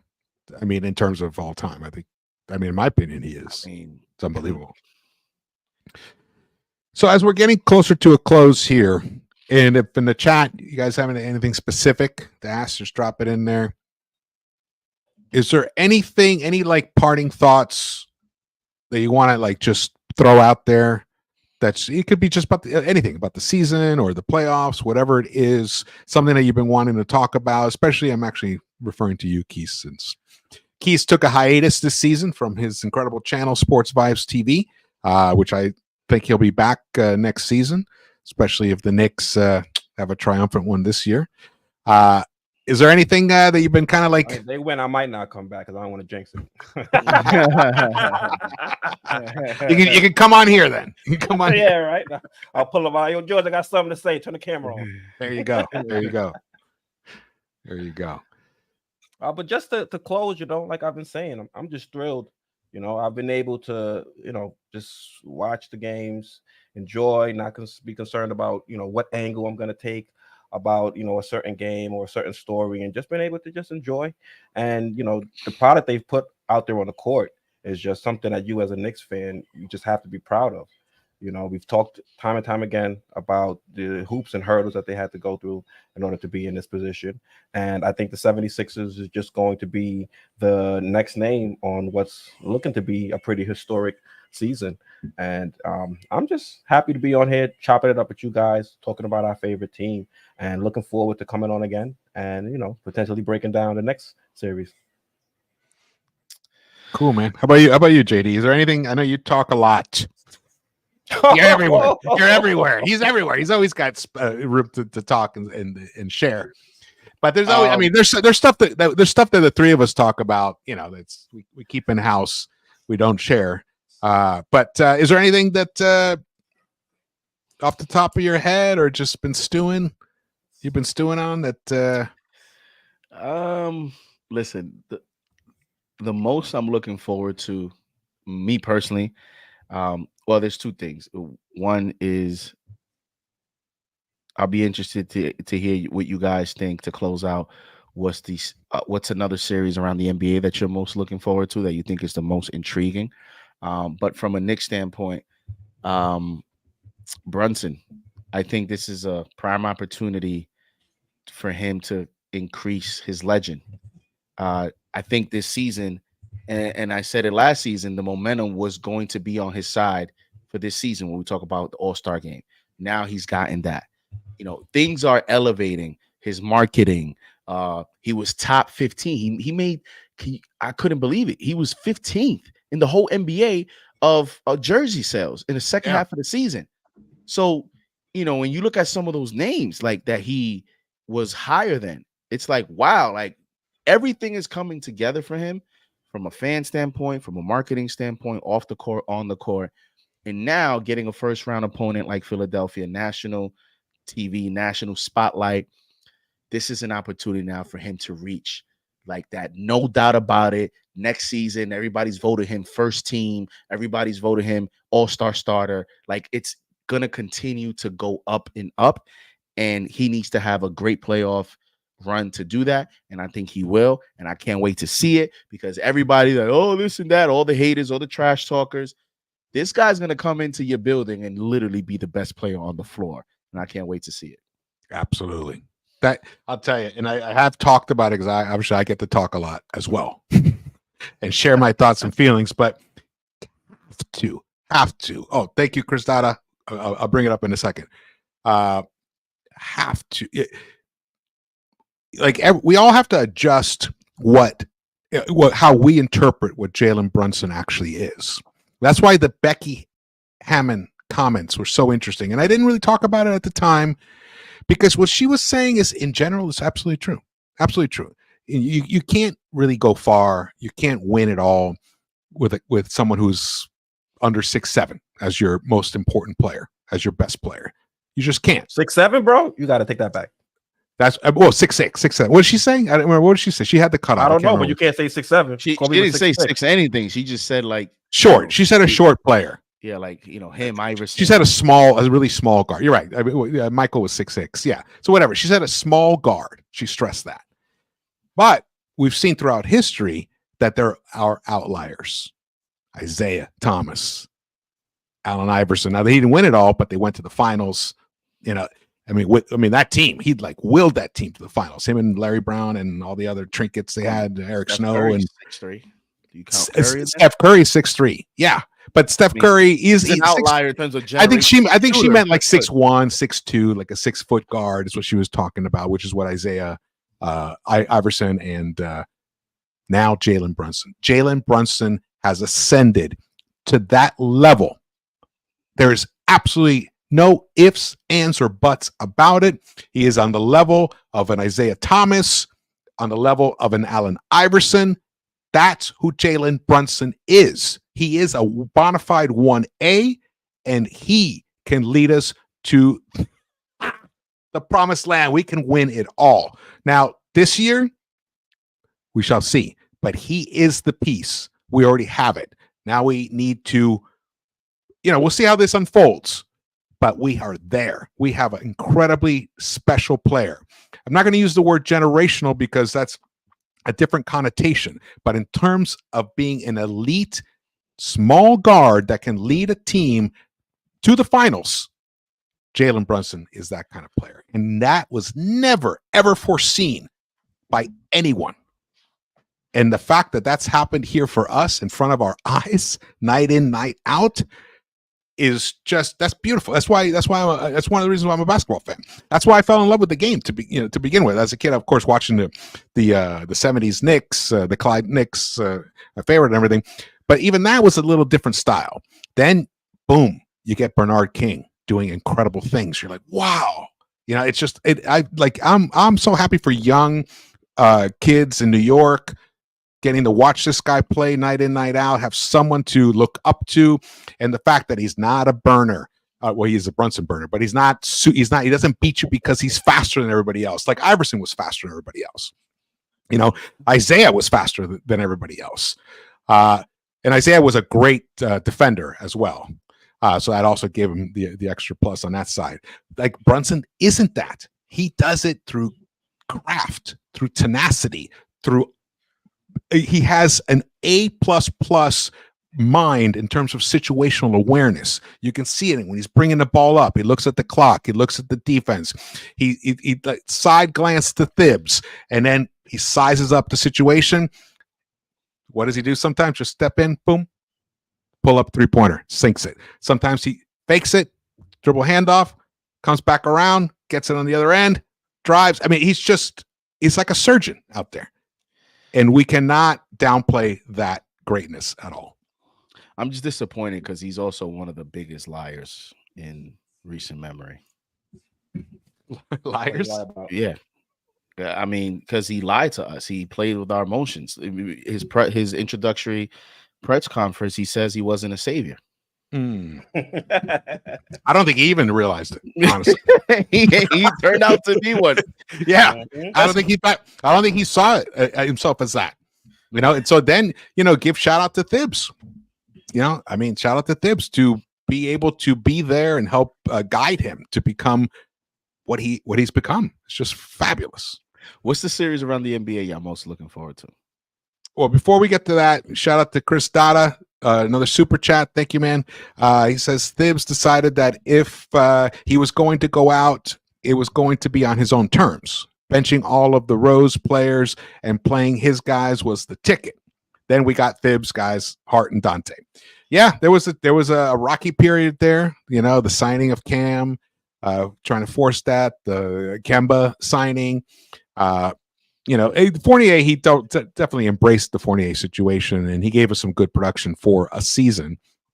But yeah, he ended up winning that war, but he did it by delivering, not by gamesmanship or politics or any bullshit like that, by actually putting out a team on the floor that competes every night and ended up the number 2 seed with a 50 burger. The 50 burger, JD. The 50 burger. You Yes, called sir. it.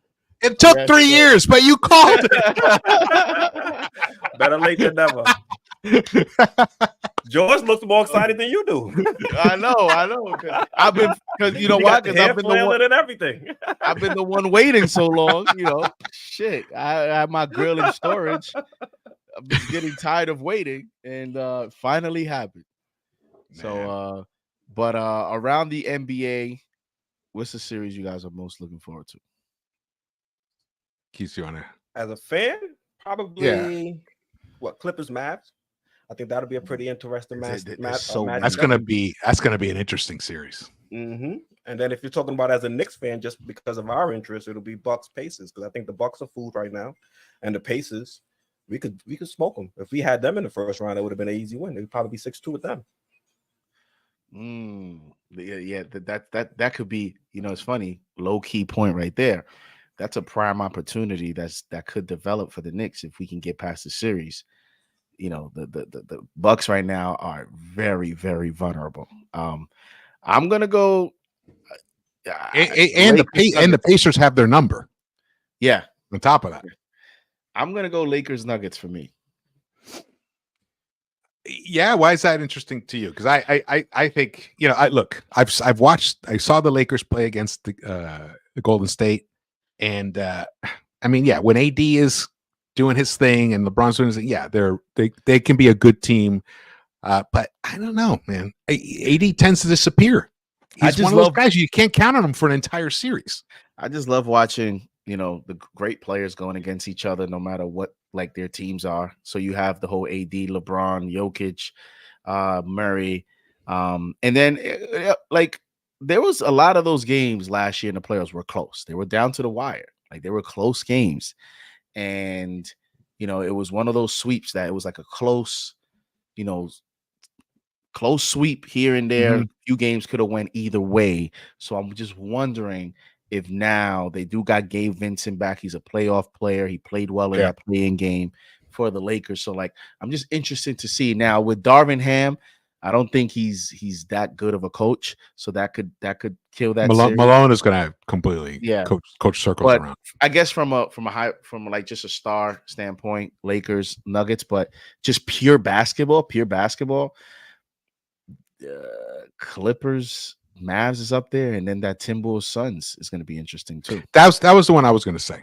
The Clippers Mavs looks really interesting. You're a Knicks fan and you're looking for Devin Booker, you might root for the Timberwolves to smoke the Suns. Just saying, you never know. Suns or vice versa. Suns. Yeah. Suns Timberwolves. Yeah, my favorite player. Suns Timberwolves is going to be a really interesting series. I think if the Lakers are going to be lucky to win 2 games, are you picking the Suns because you just can't call it? Is that why? No, the Suns. In terms of the Suns, because I feel like people. I think the Suns. They can't call that series. No, I think the Suns are going to beat the Timberwolves. I think so. I think KD just is not going to want to go out. Like this. He's going to do all he can to win, and then Devin Booker. Bradley Beal. I don't know. He's hurt, right? Isn't he gone, or is he back? Can't even remember. He's back. I think. You know what? I think they're going to figure it out, and they're going to end up beating the Minnesota Timberwolves. In terms of the Mavs Clippers,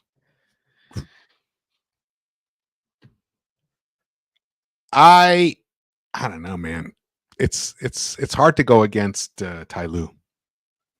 I think he will figure it out. I think the Clippers will end up beating the Mavs. I think it's going to be a 7-game series kind of a thing. What do you guys think in terms of those 2 series? I think the Clippers. I've been saying the Clippers are. I'm so disappointed in the Clippers because I've been picking them almost every year. Seems like, and I'm just out on them. I just think they're frauds. So you think the Mavs? They just haven't met expectations, and I'm just tired of, and then I'm just tired on waiting on them. So it's like, what is going to change now? And then they can't. There's nobody on their team that can stop Luka. Like Luka owns the Clippers. Like he toys with them. So they traded away a guy who could get in his way, which is Batum. Ironically, and he's going to be on Brunson. Yeah, it's gonna be. It's gonna be. I think it's gonna be a long series. But I do think Ty Lue will figure out how to end up getting the four W's. Who you got winning tonight to go against OKC? Pelicans or the Kings or Kings? I think the Kings. Yeah, same. Zion's out, so Celtics gonna have the easiest round in both conferences. Yep. Unless the way the Heat playing tonight, I don't know. We'll see, because I can see the Heat just making them work. Like they'll lose the series, but I can see the Heat. Just suppose just that good to me. It's 82-60 at the end of the third. Insane. Wow. See how they just looked against the Hawks? It's insane, man. How the hell does that happen? He's out here neutral, like he's just crazy, man. Spo is different, man. I'm telling you. Yeah. So what about the Suns? I have Mavs. Quis. Suns Mavs. I mean, I know Clippers Mavs. Clippers Mavs. Yeah, you threw me off for a second. I probably think the Mavs are going to come out of that one victorious. You think? I think Luka's going to be a little bit too much for them. Also, Kyrie, he's showing that he hasn't lost a step or anything like that. He's still out there cooking, doing his thing. So I think the Mavs are definitely going to be able to pull that one out. I see them advancing. And then with Suns are facing the Timberwolves, right? Mm-hmm. I don't know. I just don't got a lot of faith in the Suns. I'm not sure if they'll be able to stop the Timberwolves, what they're gonna do, how they're gonna be able to solve Edwards, who they're gonna put in front of him to try to stop him. They're gonna put Grayson Allen. I mean, decent enough defender, but I don't think they gave him $70 million. They better. Yeah. I mean, you just want to slow him down a little bit. Tobias Harris makes what, $40 million, and we ain't talking about him in this series. So the couple mil they gave to Grayson don't mean nothing. It's all about performance. Yep. Cat is back, so that'll be crazy. All these knee injuries coming back, and the shoulders just take you out. That's fucking nuts. Yeah, I know. Who would have thought? But shoulder it's terrible. My dad had a terrible shoulder for years. He finally got it operated on. He's like a new person. Who do you think comes out of the West? What's your I still got the Nuggets. I got the Nuggets. I think it's the Nuggets and Knicks. Who do they beat to go to the finals? The Nuggets. Oh, who's going to be in the Western Conference Finals? Yeah. I mean, to be honest with you guys, before the Zion injury, I thought the Pelicans had a chance, but it's going to be OKC. It's going to be OKC. I think OKC, because they're going to have the Kings. And then they're going to end up playing the winner of the Clippers Mavs. So those teams are going to beat each other up. If it goes 7 games, which I expect it will, I think so. So based on that bracket, I think many fans will go with whoever the Clipper Mavs series wins. Then it's going to go to the Western Conference Finals. Yeah, you think most people? Yeah, so I don't think OKC is going to do it. I don't think the national media is going to give OKC that respect. And I can see why. King Ja's mom grew up with Bernard King. Oh shit! Shout out to your mom, King Ja, 1985. My mother grew up with Bernard King in Fort Greene, Brooklyn. That's awesome. Nice. Shout out that guy. The guy who put the fear into most players' minds was Bernard King at the time. He was just that kind of guy. I've seen clips. I wish I would have saw him play, because so many people talk about him, like people that got to see him play. I mean, obviously I wasn't. Yeah, you have to watch an entire game, because then you see like what the other teams are trying to do, how they're trying to stop him. It didn't matter.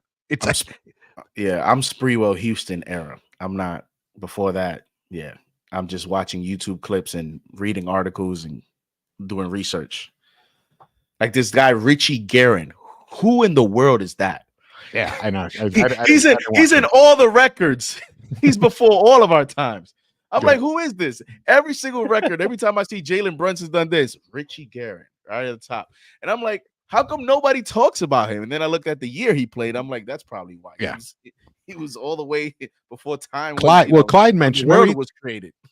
Clyde talked about him about was it like 2 or 3 weeks ago? He said he was really instrumental in helping him when he first got into the league. That's great skills. Yeah.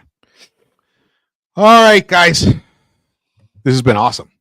This turned out to be the legendary playoff preview that it's an annual thing now since we're going to the playoffs every year. That's right. Now it's an annual thing.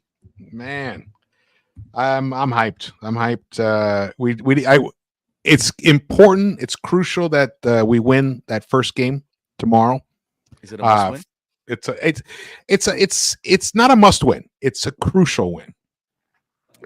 If we don't win game 1, game 2 is a must win. That's for sure. That's for sure. But I'm expecting the Knicks to come out. I think it'll be tight for a little while, but I think I don't know. I got a feeling these guys. First of all, also these guys had a week off, and unlike Randall, who time off actually dulled his touch, I don't see that happening to guys like Dante and Josh Hart, and I think the rest is going to help them clear their heads, and they're going to be so well prepared for this Sixers team. And that's one of the key Thibs sayings. I forgot exactly how he says it, but preparation, and understanding what you have to do, what you should be doing, and having it be second nature. It's great because you can always fall back on that. And that's one of the things. The Knicks are they don't make as many mistakes. We don't turn over the ball as much as other teams. I think we're fifth, the lowest in the NBA. I think this team is going to be locked and loaded. They're going to be ready. And remember, other than Dante, the key guys all had that experience last season, and they're all back. Bojan has playoff experience. He had a great series, playoffs for the Utah Jazz in, 21, 22? Whatever, the last season Donovan was there. Yeah, I think that was it. He had an excellent playoffs. OG, he's chomping at the bit to get some play to make his fame in the playoffs. And we know guys like OG, like the Andre Iguodala's of the world, those guys, they end up winning MVPs because they are dominant on both ends. We're not necessarily dominant on the offensive, but they're dominant defensively, and then whatever they give you offensively is just butter. It's just extra. It's just beautiful. It's gravy. And I think he's going to deliver. He's excited about it, and he has the right kind of demeanor to do it. I don't see Isaiah Hartenstein getting thrown off his game. And I think Thibs, he's going to protect the centers. I think that's a key thing actually for this thing. We touched on it earlier. Don't let Isaiah, once he picks up that second foul, take him out immediately. Don't let him try to work it through and go. Then he picks up the third foul. Then he can't be himself. I think Thibs is going to be managing that situation well. I'm just so excited. I can't wait.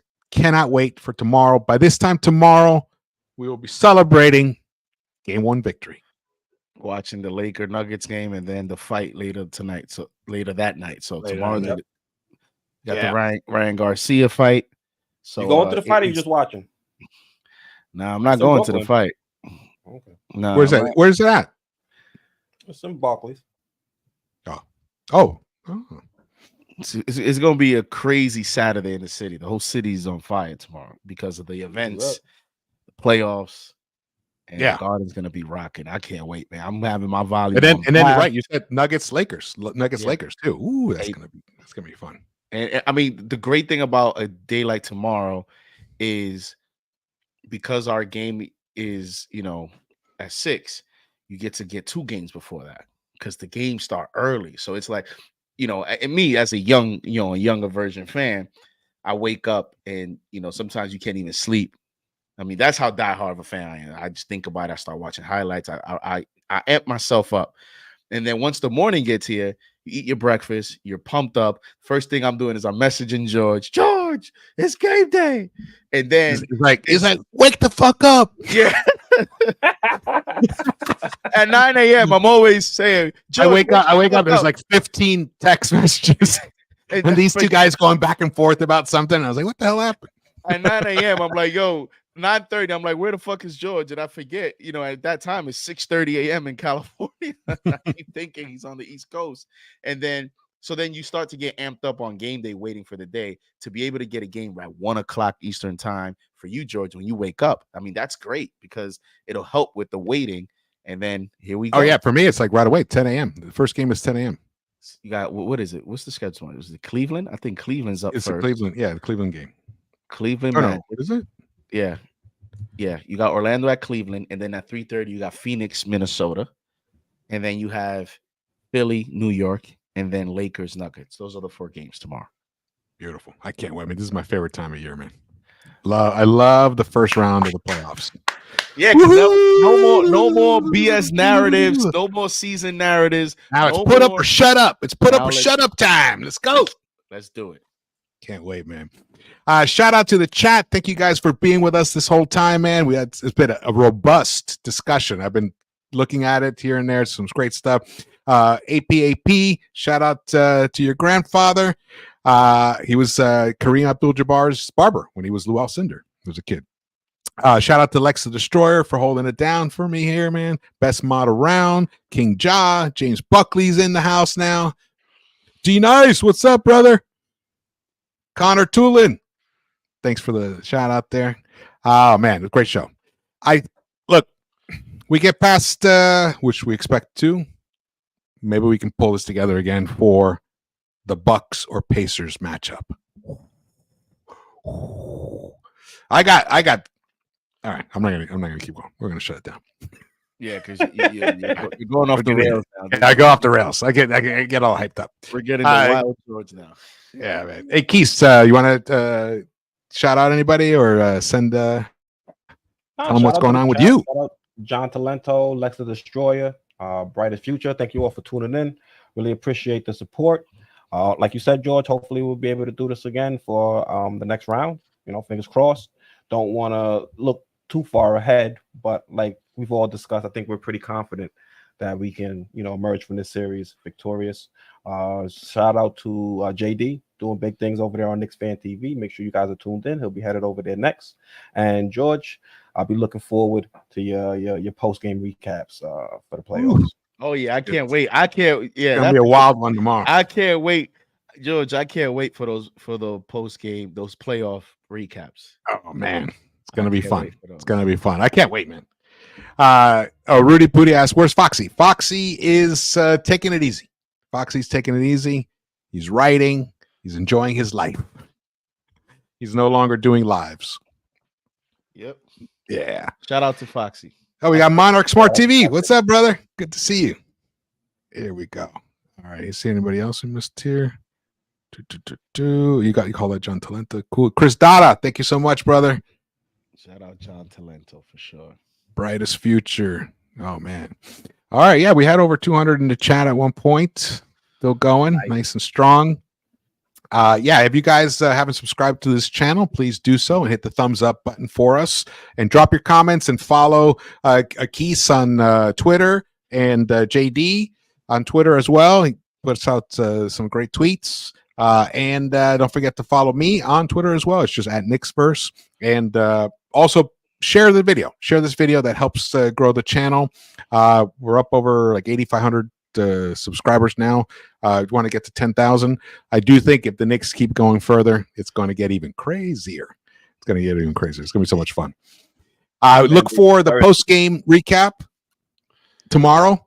Hey, knowing George, all these recaps, some of them may not even be pre-recorded. Because I know how you get, George. Like we get a great game, or you're feeling it, you'll just go live.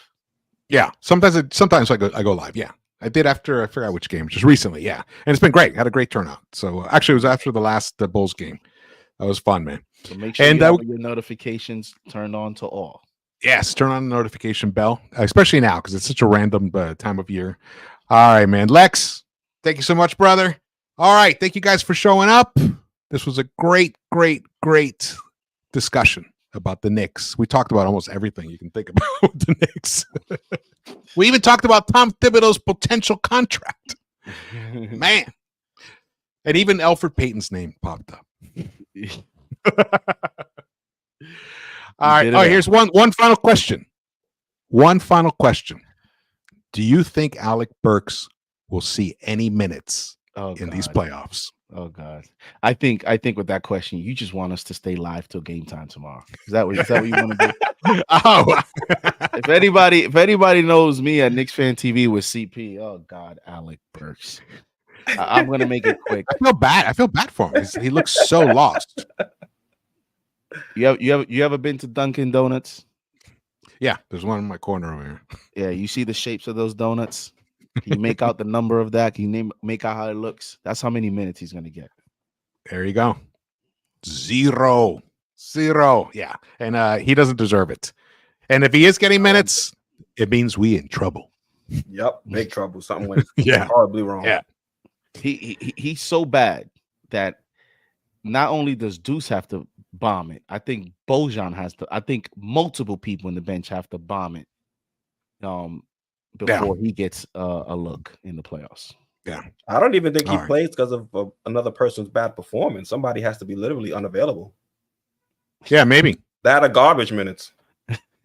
Yeah, I think Thibs would look at Shake before Burks. Maybe, you know what I mean? Like, I think it might come down to that. Alec Bricks. All right, people. What a way to sign off. Alec Bricks. There you go. All right, We're people. signing off. No. Hey, best of luck to Alec in the offseason.